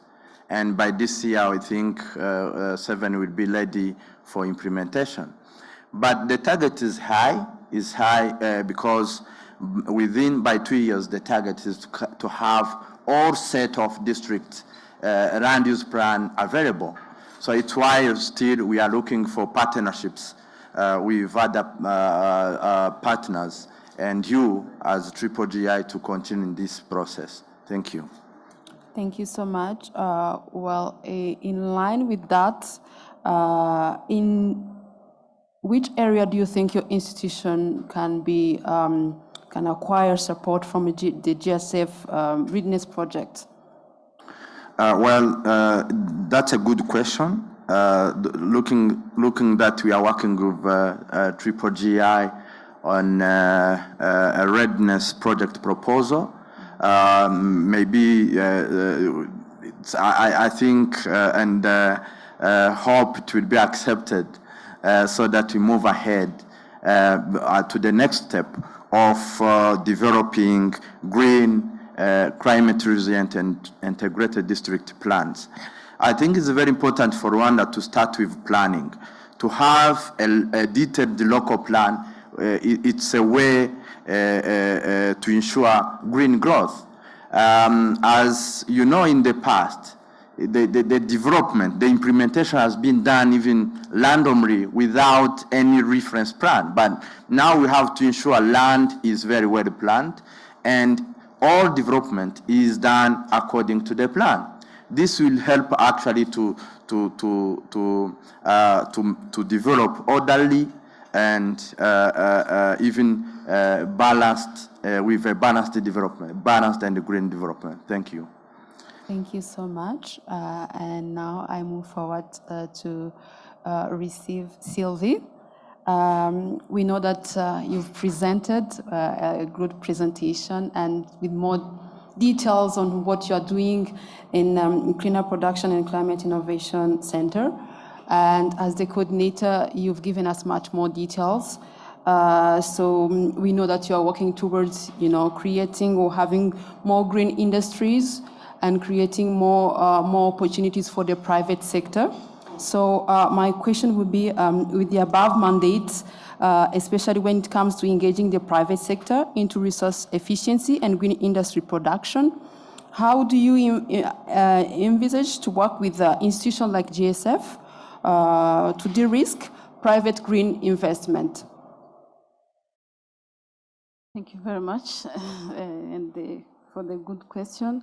Actually, with regards to green investment and the private sector engagement toward the green investment, there is too much risk, more than on the business as usual. So the private sector is not always ready to invest money that is directed toward environmental friendly technology, because this comes at a cost that is sometimes presenting a risk on return. So with the continuous engagement, as I said, and awareness on benefit of implementing green practices, we are hopeful that the private sector will turn towards good investment. And when we look at GCF, of course, it's a huge fund that's geared towards supporting the private sector. And they have also tailor-made products for the private sector, which includes the concessional instruments, like when we see the guarantee, the equity, and also co-financing, where the private sector is not all benefiting from full grant access, but also is contributing part of the investment to the green financing. So as a cleaner production and working locally with the national industries, but also SMEs, because they play, as I said, they play a big part of the private sector. We hope that by raising awareness on the benefit, especially toward decoupling, showing them that the use of natural resources is not translated to economic benefit. So they need some efficiency. They need to be, the natural resources need to be done, need to be used efficiently. So to minimize the impacts. And as the CPCIC also, as part of awareness raising, there is that part of monitoring of information. You cannot say you are impacting something if you don't measure. So using the RECEP tools and other monitoring tool in the center, we hope to engage also to correct enough information on the impact of the private sector to the climate change, but also what can be done by the private sector to mitigate and adapt to the climate change impact. So this will be done through quantification of any impacts during the design of the projects, because we need to have also engage the private sector, especially the platform, the PSF, on designing environmental projects, having concept notes that indicate what will be the impacts, how we will tackle the paradigm shift to work from the business as usual, but to go towards the green practices that will impact the climate change, or that will avert the impacts of the climate change.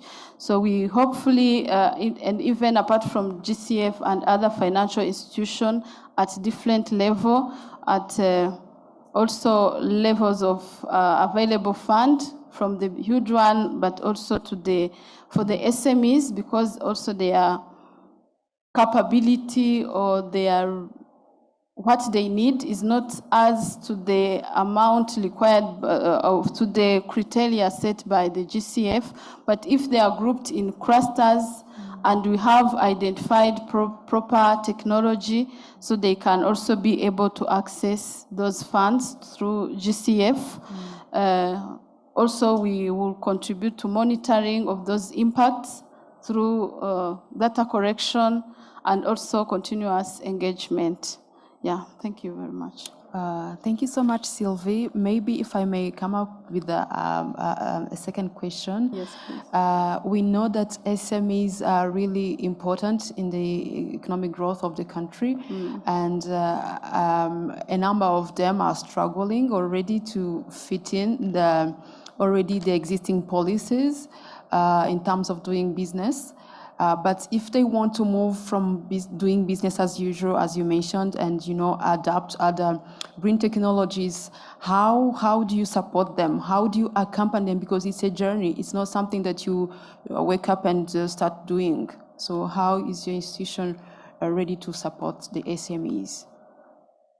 Thank you very much. The first approach, as I said, is awareness, and we move from the available mean that SMEs dispose, but also with the GCF and other financial institutions, it is an opportunity to present bankable projects that are geared through, that are environmental friendly, because they are there, because they would know what will be there is information on the cost, but also what will be the benefit. Sometimes there is no information. You cannot say, if I improve, if I buy this equipment, there will be no return. If there is market, if there is a product, and it is used efficiently, for sure there will be a return. And in doing so, we ensure that we reduce the cost of production to the side of the private sector, and also by doing so we increase the return, or the return of their money and they will also be able to pay back the loan that they would have accessed, because the private sector is encouraged is accessing finances under the GCF through other instruments other than grant. Yeah, they need to invest some money. So if they invest, they need to be sure that they will pay back. Yeah, if it is a loan, they should be able to pay back, or they should have also available fund for co-financing, which turn out to be a challenge in the private sector to have that available amount, or to be able to show that the investment they intend to do, it will be, they'll be able to pay back. So GCF is like praying a shield or reducing the shock on that part for the big investment, but also I think it can also be done for the small one.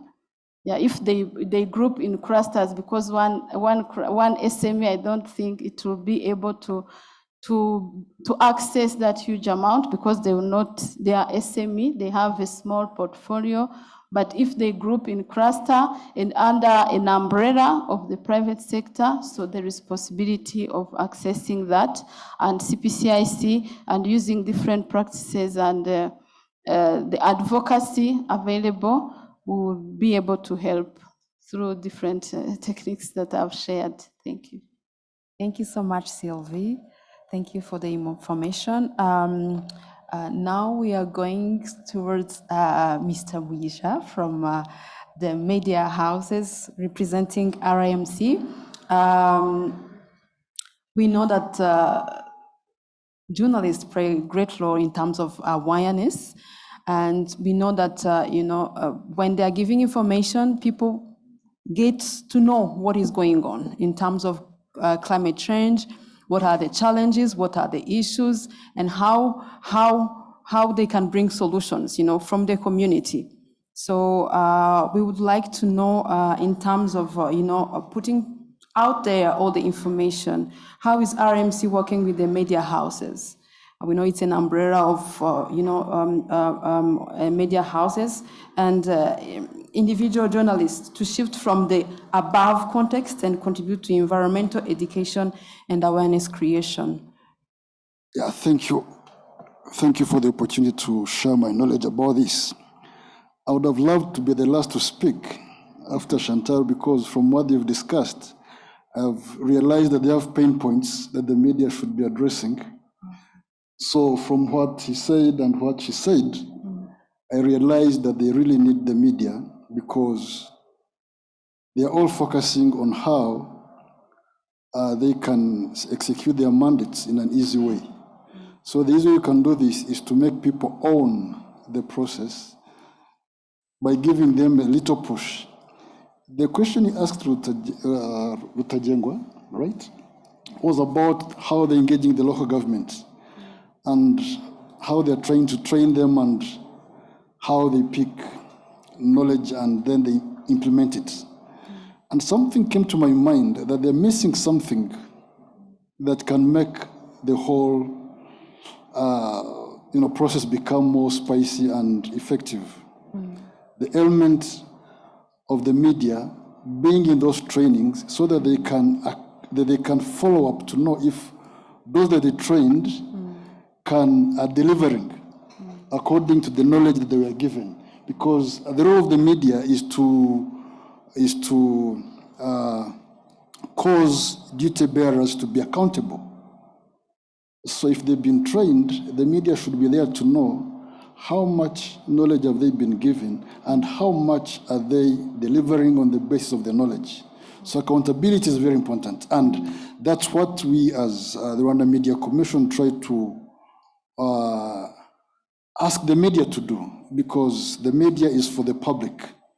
So if in the trainings Rutajengo is giving to the local government, they could embed the media, and then the media does a follow-up to know whether the local government are doing what they expected to be doing, then would see things flowing easily and ownership coming easy. And the same thing applies to Sylvie's pain point on how the private sector can own the process. It is good to give them a push, but it's also important for them to understand that they're obliged, because this earth or this planet we have is not something we inherited from our parents. It's something we borrowed for our children. I've heard that statement somewhere. So it's a responsibility to give it to our children when it is still in order. So it is a duty for everybody. So if the media is involved as a public educator, the public sector would automatically be involved without even much strains and stress. So I'm trying to address your question, but also challenging them that they should find a way of engaging the media. I don't know how RMA is affected in this, but I would have loved also to listen if they're also having the same challenges, such that you all sit together and come up with a joint framework of how we can promote green growth, promote even other environmental issues.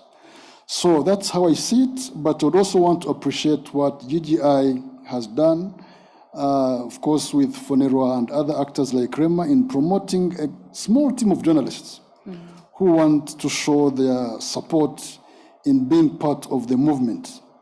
They've offered trainings, they've offered good experts and trainers, and I think that can be a good beginning to involve a cadre of journalists who can promote this kind of education we want the whole public to have, so that we mobilize without leaving anyone behind to promote our environment and to preserve it. Thank you. Thank you so much. I think what you are saying is really challenging the institution that Sylvie is heading, as well as REMA, so that the information that you have, all the great things that you're talking about, be put out there so that people can know. For example, what you mentioned about SMEs and how they can form an umbrella and probably access funds from the GCF and other projects to actually implement green technologies. That's something that really is very, very important. And I don't know how much you're working with Mr. Mugisha and all the journalists so that they can really give a flow to the information to the community and mostly to the private sector. Yeah, so probably from here you're going to connect and really find synergies in terms of working together to give the information that is needed to the community and other people who want to use it. So my following question to Mr. Mugisha is also how you can strengthen the relationship between the GCF projects and what GGI and REMA and FONERWA in collaboration they did in terms of training journalists. We know that they have already trained some journalists. But is it enough? What was the outcome? And then how can you, go further and strengthen this relationship? Yeah, thank you so much. In that 5 or 4 days training, that was a hybrid of both theoretical training and then exposure to the Green Growth Gichumbi project, you could see that most journalists had their eyes opened to what is happening. Most of them, they didn't have this information. So what I would wish to suggest is, if there could be a network, like one of the recommendations that they suggested was to institute a network of inshuti z'ibidukikije. That was a very good slogan that would bring together the experts, because most of this environmental area of discipline that we're talking about, it is filled with technical words, and so it requires some expertise. It requires some involvement of people with this kind of specialized knowledge that the REMA people have, LARMUA and others, so that they can create a network with journalists, so that they together fashion up the kind of information that they can package to the public. What the media can provide is a platform, but in most cases, we don't have specialized reporters in this field. So building specialization is very important. Having a network of different actors involved who can help journalists understand these concepts so that they can easily translate them into what the public understand, it's very important. The other thing we saw that is really needed for the GCF and other actors that can look into is, most of these words that we have in the environmental kind of science, they're more technical. We don't have these words in our local language. So it becomes difficult for the journalists to engage the public from a local point of view. So if we can come up with a compendium of words translated into Kinyarwanda, the journalist can use when communicating with the public, I think it can be very easy for them to relate and transmit the knowledge easily. There's so many recommendations. I think we have to put them in a report that we shared with Mr. JP's office. Hopefully we can look into them and see how we can gain much from it. But ideally, we need to have a framework of working closely with one another because we have a stake, all of us, in trying to promote our environment and achieving the green growth agenda. Thank you. Thank you so much, Mugisha. I now move towards having some questions to Rema. Rachel Tusabe, I know you are in charge of advocacy in Rema, and knowing the role and the mandate of Rema to really bring together all the synergies and work, collaborate with lots of information and ministries and institutions in terms of implementing your mandate. So how do you collaborate with all those institutions? Because we know that environmental issues are cross-cutting, and you work with a lot of different ministries, institutions, even at the local level. How do you collaborate with all those actors so that you can achieve your goal? Yeah, thank you very much. I think REMA stands for ensuring sustainable development of the country. And actually, we don't look at Rwanda itself. We also partner with the international communities and intergovernmental organizations like GGI and others to make sure that we learn from each other, because environment evolves. Actually, you can't say that you know it all. That's why we revise our policies, we revise our environmental laws, and we don't revise all these if it were static. New challenges come on board. And these new challenges, we get to know them from several channels. Actually, I liked what you mentioned. The journalists are one of the channels through which we get to know that some of these issues are happening, because sometimes we rely on research, academic research, other research to see how things are moving. But what happens in the public domain, we get to get feedback from the media itself. The NGOs have a key role to play to solve some of the community environment related issues. And it's been a while when people thought that we manage the environment for survival, but we also manage it for improved livelihoods. Yes. So the private sector comes on board because they are looking for profits from what God created for them. That is nature. It is here at our disposal for all of us.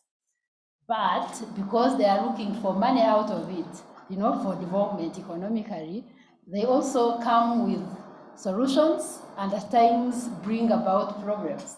If we are talking about issues of urbanization, who doesn't want to live in an urbanized area?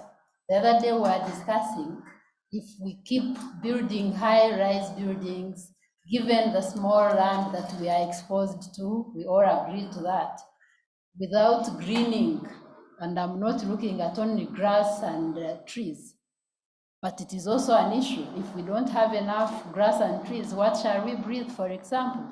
If we don't take care of the water resource itself, I'm talking about the water that we use in our homes. How do we manage the household water issues? How do we dispose it? The other day it rained and as I was coming from Giporoso ends. It was on Sunday, I think it rained on the Saturday. The police and everybody was trying to get mud from the tarmac road, meaning that if there is no proper stormwater management, all those are a result of development, meaning that we have to have all the key players on board. We've reached an extent of even working with religious-based organizations, which attract a lot of crowds. People go to church, they go to the mosque, nobody calls them to come, they bring themselves by faith. So we've reached an extent of having MOUs with such faith-based organizations to include environmental sustainability in the sermons, in their faith, because we believe God created this universe to serve all of us. So those are some of the things we are doing, building partnerships, because everybody is here to survive, but we have to survive with each other. Yeah. Definitely.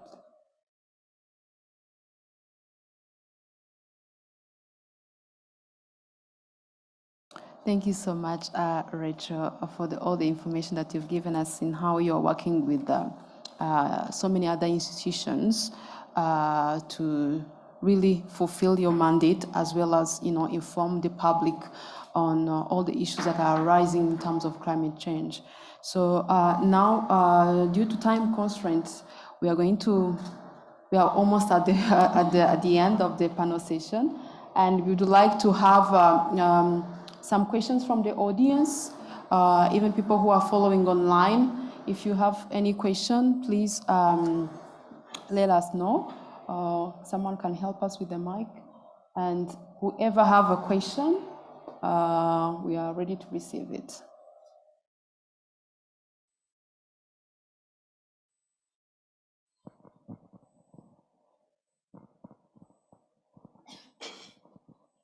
Thank you.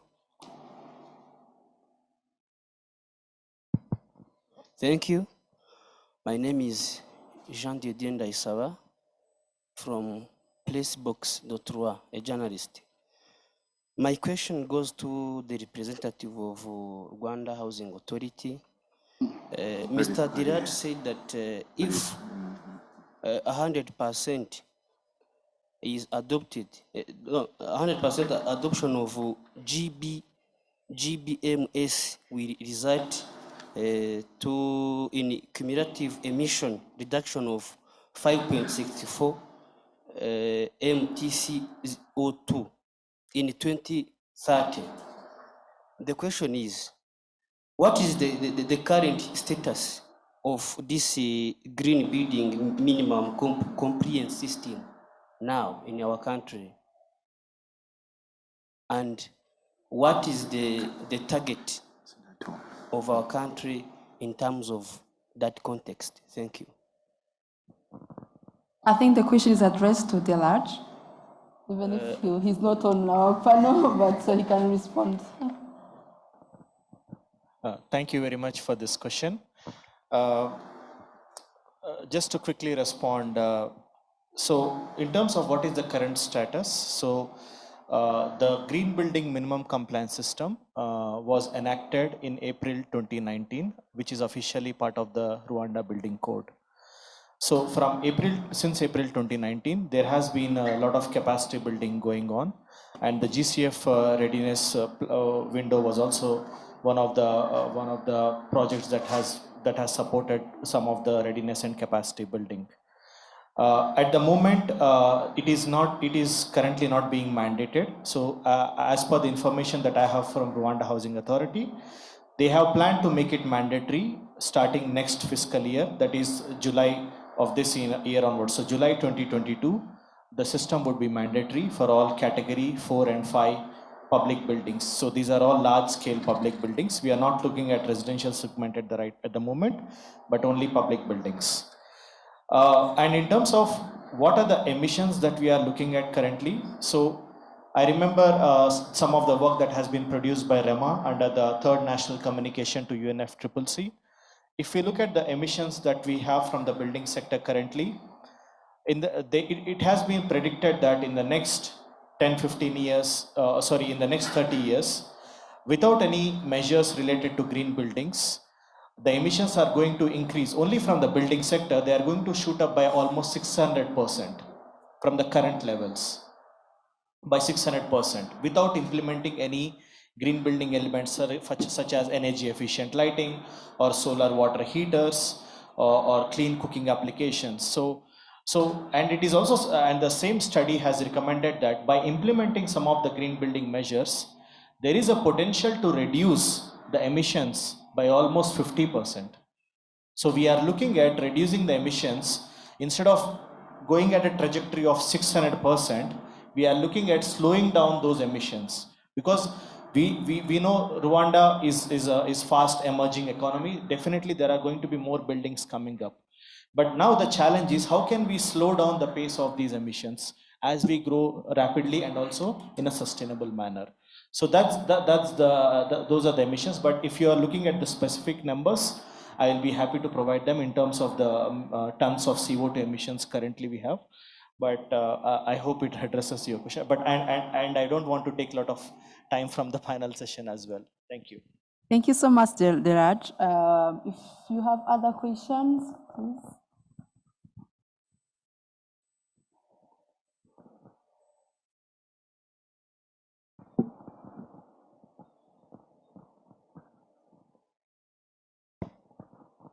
Thank you. My name is Gabriel Uzawakido.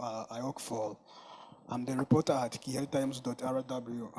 Now I address my question to Ms. Sylvie, Madame Sylvie, from CPCIC. You say that some materials that are no longer useful are not waste, and that could be very productive to the climate and environment. And I want to know what types of those wastes and how do you guys transform them? Thank you. Thank you very much. Thank you. Thank you very much. Thank you and for the good question. It's very interesting. Yes, wastes that are not useful in the factory. One facility can be used in another one, and waste, as I mentioned, can be reused.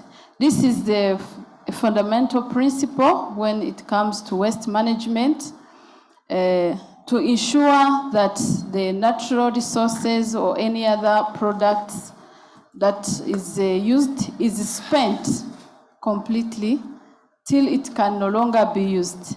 So you asked how? This is through recycling. There are material that can be used many times apart from the intended of the first consumer. If I am using a paper, I've just written a text, or it is a book, or it is a journal, it can be reused into either another product or for other purposes. Then that would be recycling, or it can be used many times, like home equipment that we are using. Many of them are used many times. It can be a waste from, I can just, don't know how I can put it, but what I wanted to say is that from the industrial perspective, they generate a lot of solid waste, if I can say, but when you look at the amount, it cannot be useful within their production. But when you look at it, it is a raw material for another facility. Giving the example, like metal scraps, we have initiating the practices of sorting waste. And if it is not used, shouldn't be directly be sent to the landfill. If it is sorted, they can be valorized. That is the example of metal scrap. You know, they have been valorized, recycled into other products. It can be plastic, it can be paper, and even organic waste. Rather than sending them to the landfill, there are synergies that are possible between an industry that is producing organic waste with another facility like in farming. They can be used for composting directly or into animal feeds. Actually, that's what I wanted to mention. I don't know if I addressed your question, then I'll clarify further. Thank you. Behind.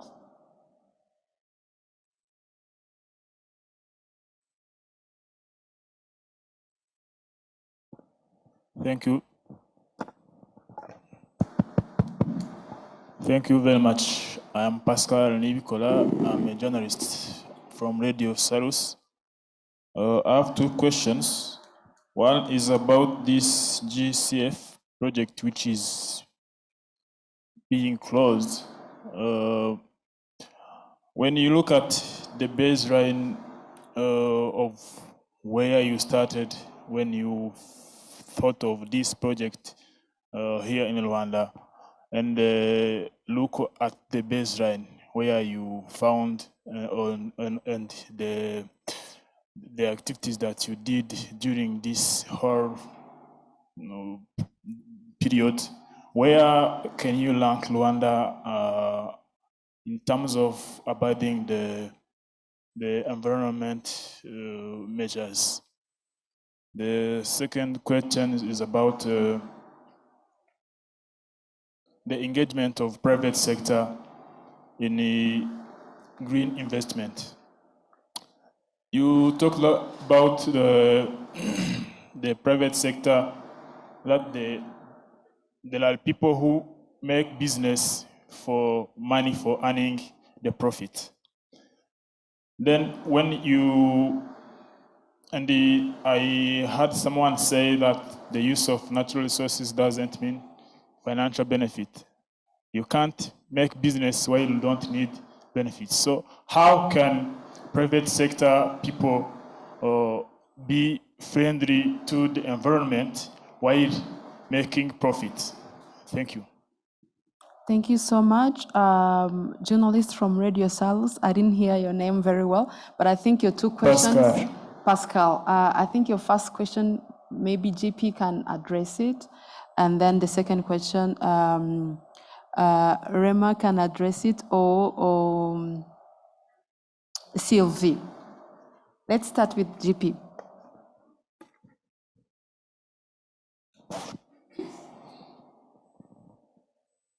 Thank you, Pascal, for the question. I think it's a tough one, if I may say. Ranking how a country is performing in terms of environmental protection management. Actually, the baseline we have is on what we communicate annually. I say we because we work together with, I know what REMA is doing as a mandated institution. So there's what we call environmental outlook report, which is developed every year on a fiscal year basis. So from where you can see that we moved from one point to another.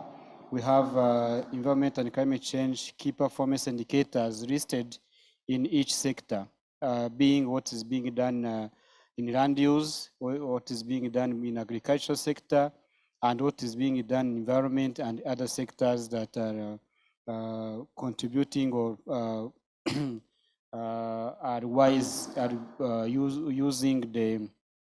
are contributing to environmental protection. So what I can say, I cannot say that Rwanda is ranked first, second, or third, but on our own contribution, we do perform based on those reports we do.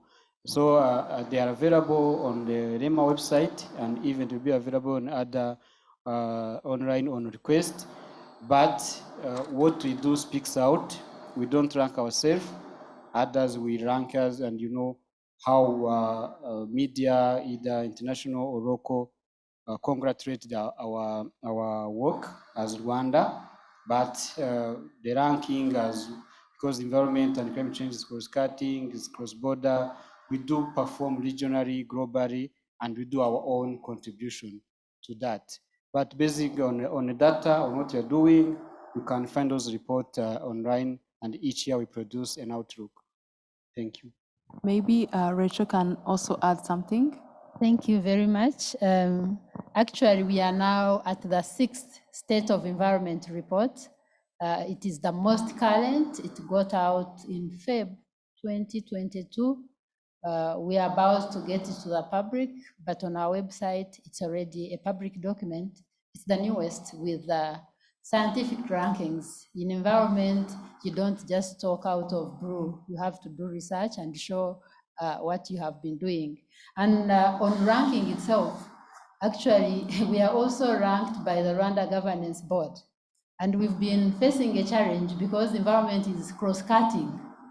You find if something is not appearing in the district planning and it is environmental, for instance, like handling soil erosion, handling, some of the issues that are cross-cutting, and if it performs poorly, it comes back to our ranking as REMA, we get questioned, what are you doing to engage districts? What are you doing to engage all the key players to ensure that your ranking gets to above 70%, for example? We would like to work with all partners to improve our ranking to even 100%. So meaning that if partners work well, because of the cross-cutting nature of environment and climate change issues, then our rank by RGB, Rwanda Governance Board, gets to a very desirable level.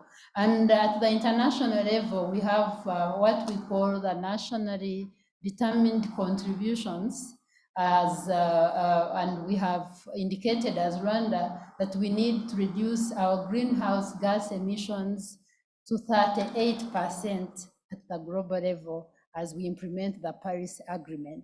So the ranks are there, and the target of what we want to, where we want to get at the global level, at the national level, can be got at our website, and here we are talking about it. I like your question because it shows that you need information as a journalist to, to communicate to the public. And I wanted to comment on how far Rwanda is on GCF, and Rwanda has got a country program which we are currently updating to ensure that we are moving at the right pace.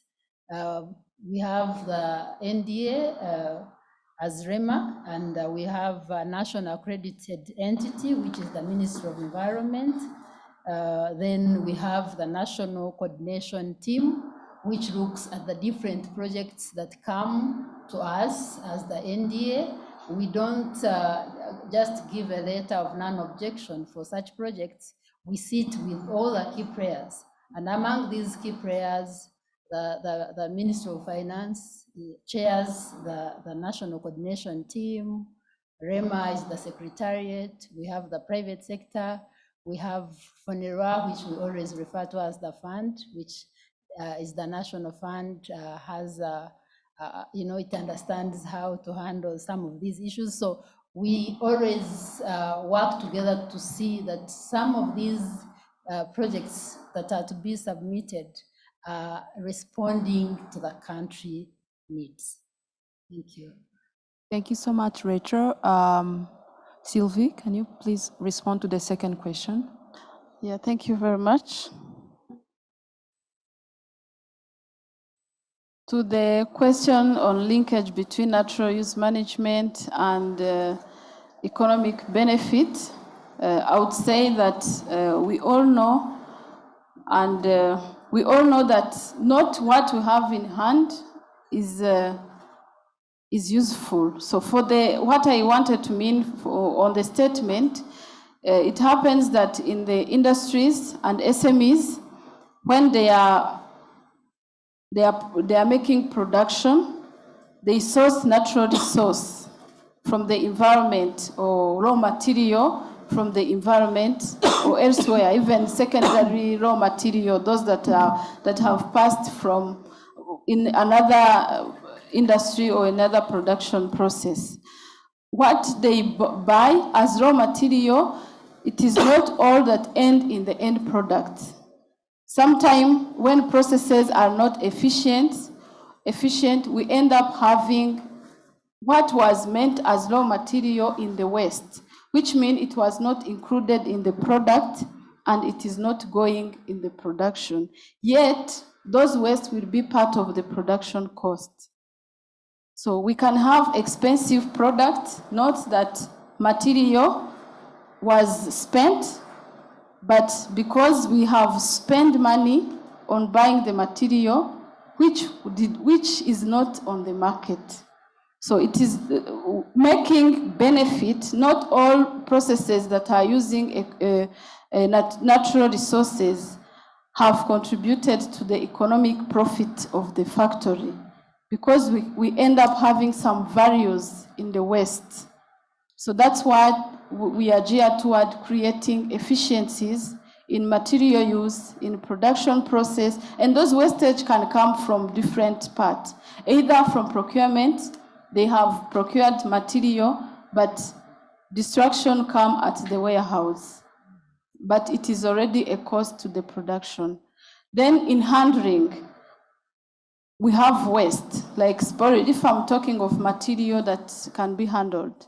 In production, the equipment is not efficient. It is creating a lot of waste that are not used to make the product. So it does not mean that we have bought raw material, that we are making the economic benefits, or that we are charging the cost to the market that it has been used. So that's efficiency. Efficiency is looking toward using less material, but producing a more or even the same quantity, but with less material, minimizing all those linked wastages that come and that are not accounted for in the end products. So I think I got understood. Thank you. Thank you so much, Sylvie. I think we are almost at the end of. Oh, there's another question. Okay.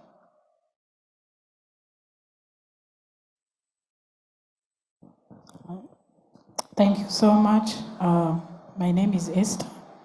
I work for the Ministry of Infrastructure. I have one question. Maybe it may be, I think JP will be the right one to respond, or Rema again. But what I want to understand, I'm building actually on Pascal's previous question about comparing when we were starting the project and its objectives, and now that we are closing, I want to understand, like, now how ready are we, or how prepared are we if we are closing the project? I want to know, again, but it goes with the way forward.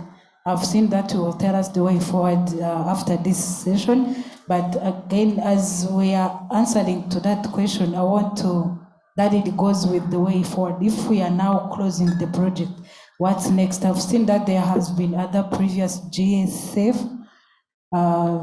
So specifically to this 2020 GCF, GCF session, I want to understand then how ready are we? How are we going to sustain what has been achieved, or these efforts? Also focusing on the role of the private sector. Now the government of Rwanda is leading a private-led development. Is our private sector ready to carry on, to continue the momentum? Or are there strategies proposed to enforce that? I just want to make sure that this is sustainable, or how we are going to continue after this GCF 2020. Thank you. Maybe let's start with Rachel, and then GP will continue. Yeah, I think when I was talking about the process the NDA is going through and the country is going through, this is not the first, neither is it going to be the last. This was a readiness project which was aimed at capacity building. And if I put it in Kinyarwanda, kwigisha ni uguhozaho. We are still building capacities. Actually, we anticipate to have even more projects for continuous focused capacity building. And we have actually other accredited entities from different partners, and we anticipate more GCF projects development. Actually, the aim is to build capacity to have several people develop projects towards resilience to climate change. Maybe he can add specifically on this particular project, but we are looking forward to more projects. Yeah, thank you. I think Esther gave me, put me in her situation. If I answer this, it will be the closing. Because I will be repeating what I'm saying now. So I took note, maybe in the interest of time, if there's no further question, I'll respond during the way forward session. Okay, thank you so much, GP. We are going to close this panel session. Maybe Mugisha wants to add something. Yes, even though I'm on the panel, I would like to have a question as well. Presented to my colleagues here. We know that the next COP27 that is going to happen in Egypt is very soon. And it's in Africa for the first time. That means a lot. How are we prepared as a nation to find our presence there? Most felt, and of course, speaking on behalf of the media sector, how it can be also be planned to be integrated within the whole planning, because I believe that this is going to be one of those key milestones on our continent in terms of the environment. So I'd wish to know how REMA, GGI, and other stakeholders are thinking about this and how they're planning to involve the media in the forthcoming COP27 in Cairo. Thank you. Over to you, Rachel. Okay. Thank you so much, Mugisha. I think this should be taken as a recommendation, because we try as much as we can to have more people on board, the key players. And I think it is going to be taken as a recommendation. And we have to work with you to ensure that at least we have media representation, very good media representation for COP27 in Egypt. Thank you, Rachel. Thank you. My name is Marie-Clémence Chiza, Women in High. I am a journalist and an editor at Inyarwanda.com. I am also a national director of Miss Earth. Yeah. My question is, maybe Madame Chantal could answer. My question is about, do you have like a special project about involving youth? Because from the time I've been working with in beauty pageants, when you ask them to make like projects about ibidukikije, most of them, all they could say is about gutera ibiti.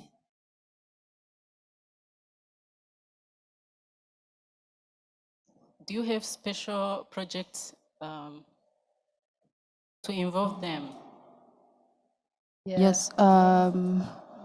Rachel, you want to respond, or Sylvia I as don't well? know whether I'm the one who was baptized Chantal, but I'm called Rachel, and I love an additional name. It's okay. On involving youth, we've been we work with youth in the formal sector, that is the formal education sector, through their curriculum, so that they don't take environment as just planting trees.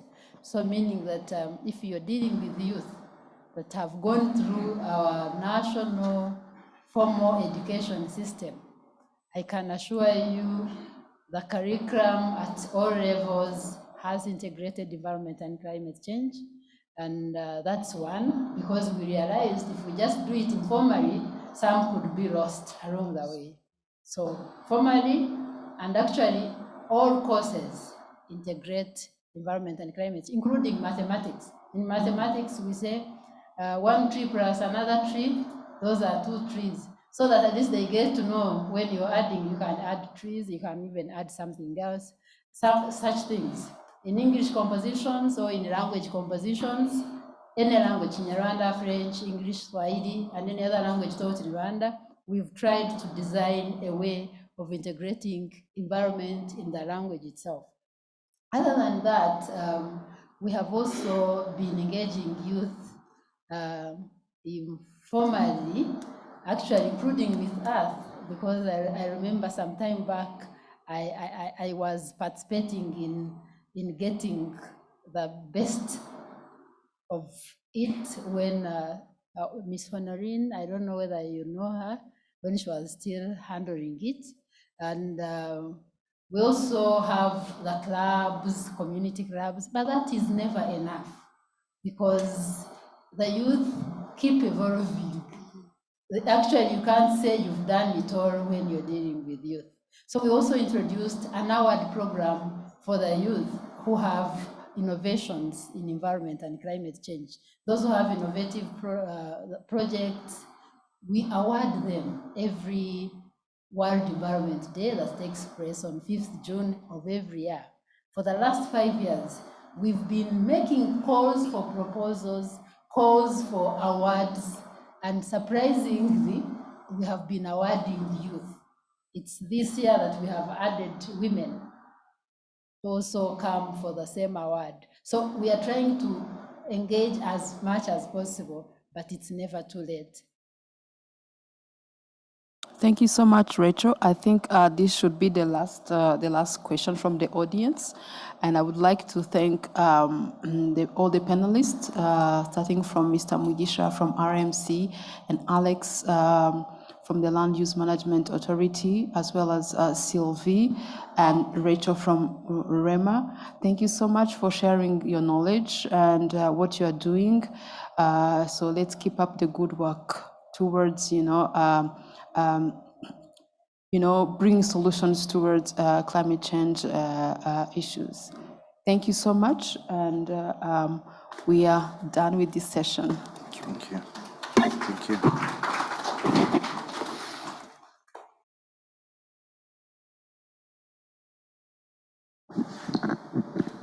Thank you very much to our moderator. Thank you to our panelists. We appreciate the time spent giving your insights and feedback. For the 20 months that we've been running the GCF Readiness project, there's been several stakeholders involved. So what we will do for our online participants and the participants in the room, we will share all the presentations and the contact details in case you would like to reach out to any of our presenters. Before we close today's session, perhaps, Grace, if you can check if there's any questions online, or if Mr. Kabiji from GCF would like to give any remarks before we close off.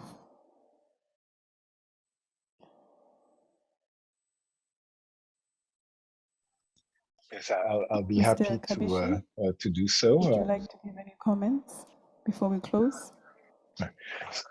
Certainly. First of all, allow me to congratulate the REMA team as well as GGGI for this fantastic work that you've done. What you've achieved not only during those 20 months of the program, but also today with these workshops actually contributes to many of the objectives that the GCF has put into the readiness. And today in particular, for the sharing of knowledge as well as the consultation, we are very happy to see both the participation, the contributions, and the exchanges that have occurred. I'm very happy also to hear in the questions the need for continuity for the supports that that should be coming, both from the GCF and other partners. And like our colleagues from REMA have said, I'm happy to confirm that the GCF remains available for as many readiness programs as needed in order to build on what has been achieved. I also would like to take advantage of these in order to point out the importance of innovation in what we're doing. And here, I'm very happy to say that Rwanda has been on the forefront of trying to integrate innovation in the fight against climate change. Rwanda is one of the first countries in sub-Saharan Africa, for instance, to have engaged into a pilot program for green cities, also have designed projects with accelerators and incubators as we're speaking. So please, I hope that we'll see these and that we'll continue to have innovation. And innovation not just at a technical level, but that also includes a financial level, which, for instance, can involve the use of financial instruments that are that can adapt to the needs and to what's out there in the market. We are at a particularly interesting point in our GCF short life, because we'll soon be finishing our first period, what we call GCF1, mobilization of resource, and we'll be going back out there to ask developing countries to contribute further to the GCF for second replenishment. And what this should do is to enable us to continue to address the needs of Rwanda and other developing countries so as to be able to fight against the effect of climate change. And we do believe that the advocacy will be more effective when we are able to show the kind of work that we do with our partners, like what this program that is being done with REMA and GGGI. So we're quite happy with that. And also beyond the readiness, we hope that these actually will yield even more projects, investment projects, if we may say so, in which we will be participating as a Green Climate Fund. So thank you again. Thank you for inviting us. I want to apologize to all the audience because I had to leave at the beginning of the session. I had another meeting that had already been scheduled, so I had to go there and come back. But I'm very happy that I was able to join you again. Thank you very much to Juliet and to the whole team. We're extremely happy to have been able to participate and to be associated with this. And we remain open for questions and discussions and any suggestions that you have. Thank you again. This was a fantastic event, and thank you for having joined having associated the GCF to this. Over. Thank you very much, Mr. Kabishi, and thank you to your colleagues from the Green Climate Fund who were able to join us today. We appreciate your time and your input. Ladies and gentlemen, we would like to now move to the closing.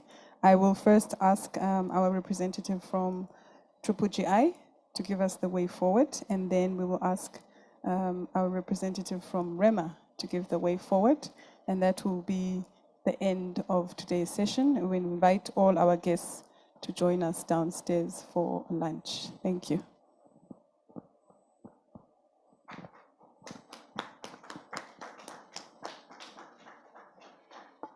Yes, thank you, Pamela. I'm standing just first to extend the apologies of our country representative. He has to join another equally important meeting, so he asked me to stand in his place to give this way forward. So before I forget, I will just start from the concern of Esther on the project is closing, so is it our activities or initiatives will be hanging? It is called a project because it has a temporal aspect of it, but the program GCF Readiness is for the fund is like a program. So what we do is to pick a thematic, if I may say, issue that have to be addressed by an annual or 2 years project. But in pipeline, we do have many, as Rachel said, and we can keep pushing forward our agenda for green and sustainable development of Rwanda. So we are not just leaving the started element. As I presented, we are on a path where we start from strategic planning toward implementation. So this was focusing on translating the strategy and the plan we have at the national level into local understandable ways of doing. As Mugisha said, we may have technical concept, but implementers doesn't understand. This is what we do with capacity development, so that everyone in his capacities or her capacities can contribute. So we are not, we are just ending a project, but not ending the program.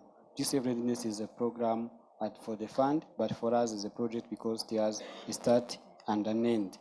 On the PSF Readiness, what we do, we create what we call enabling environment. When we provide everything, the PSF, the private sector, sorry, and not the federation, will come and implement. Like when we demonstrate them how the buildings can perform well on energy and materials, for sure they do cost benefit analysis and take the move toward the green building. We have some examples that are emerging in Rwanda, including the building behind us, the I&M Bank building and other projects in pipeline. So this is the private sector that is taking from what we do and what we advocate for.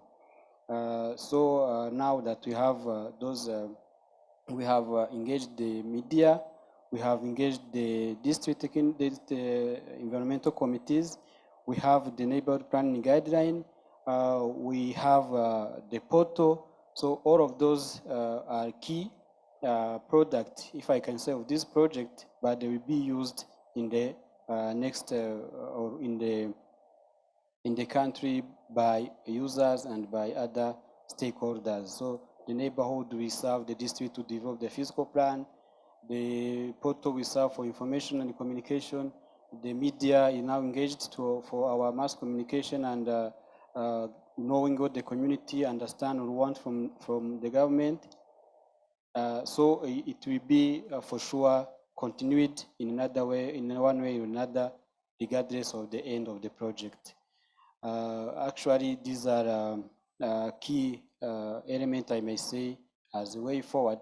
We will sustain what we have and make sure that what we produced is being used to achieve the main goal of green growth and sustainable development. So on the behalf of the country representative, I thank you for your participation, but also request you to keep in touch and keep the work moving toward a zero economic growth for Rwanda.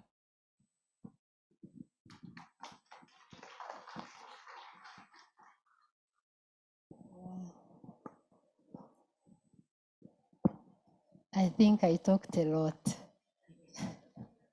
Yeah, I only want to say this is not the end of the road.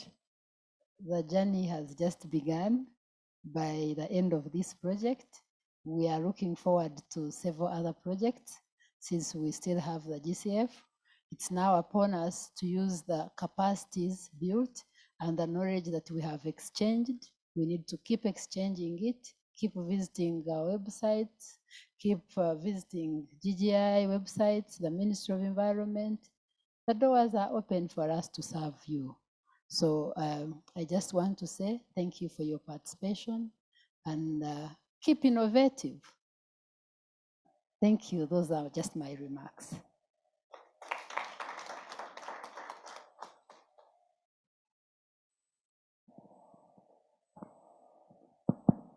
Thank you very much, Rachel and JP. Once again, thank you to all our panelists and our guests for today's workshop. Before we leave the room, I would just like to inform our guests that we do have journalists that belong to the Rwanda Environment Journalists Network. This is a registered NGO in Rwanda, and some of them are in the room today. So please bear with me, but they would like to have 1 or 2 interviews that will be done with our respective guests. They will approach you as we go for lunch and ask you for a brief interview. So please allow them some time. For our group photo, I'm just going to ask that we all come towards the stage, and we'll try and sit everybody before we head off for lunch. So thank you very much for joining us today. Thank you to our participants online, especially the representatives from the Green Climate Fund. I'm going to ask you to enjoy the rest of your afternoon, and please join us for lunch downstairs. Thank you.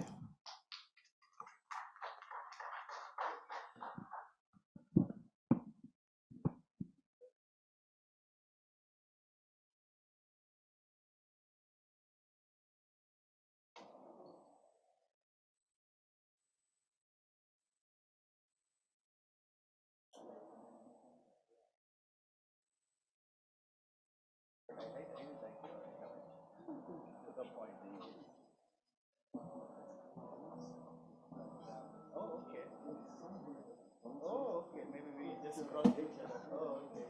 But we did not greet each other. Okay, okay.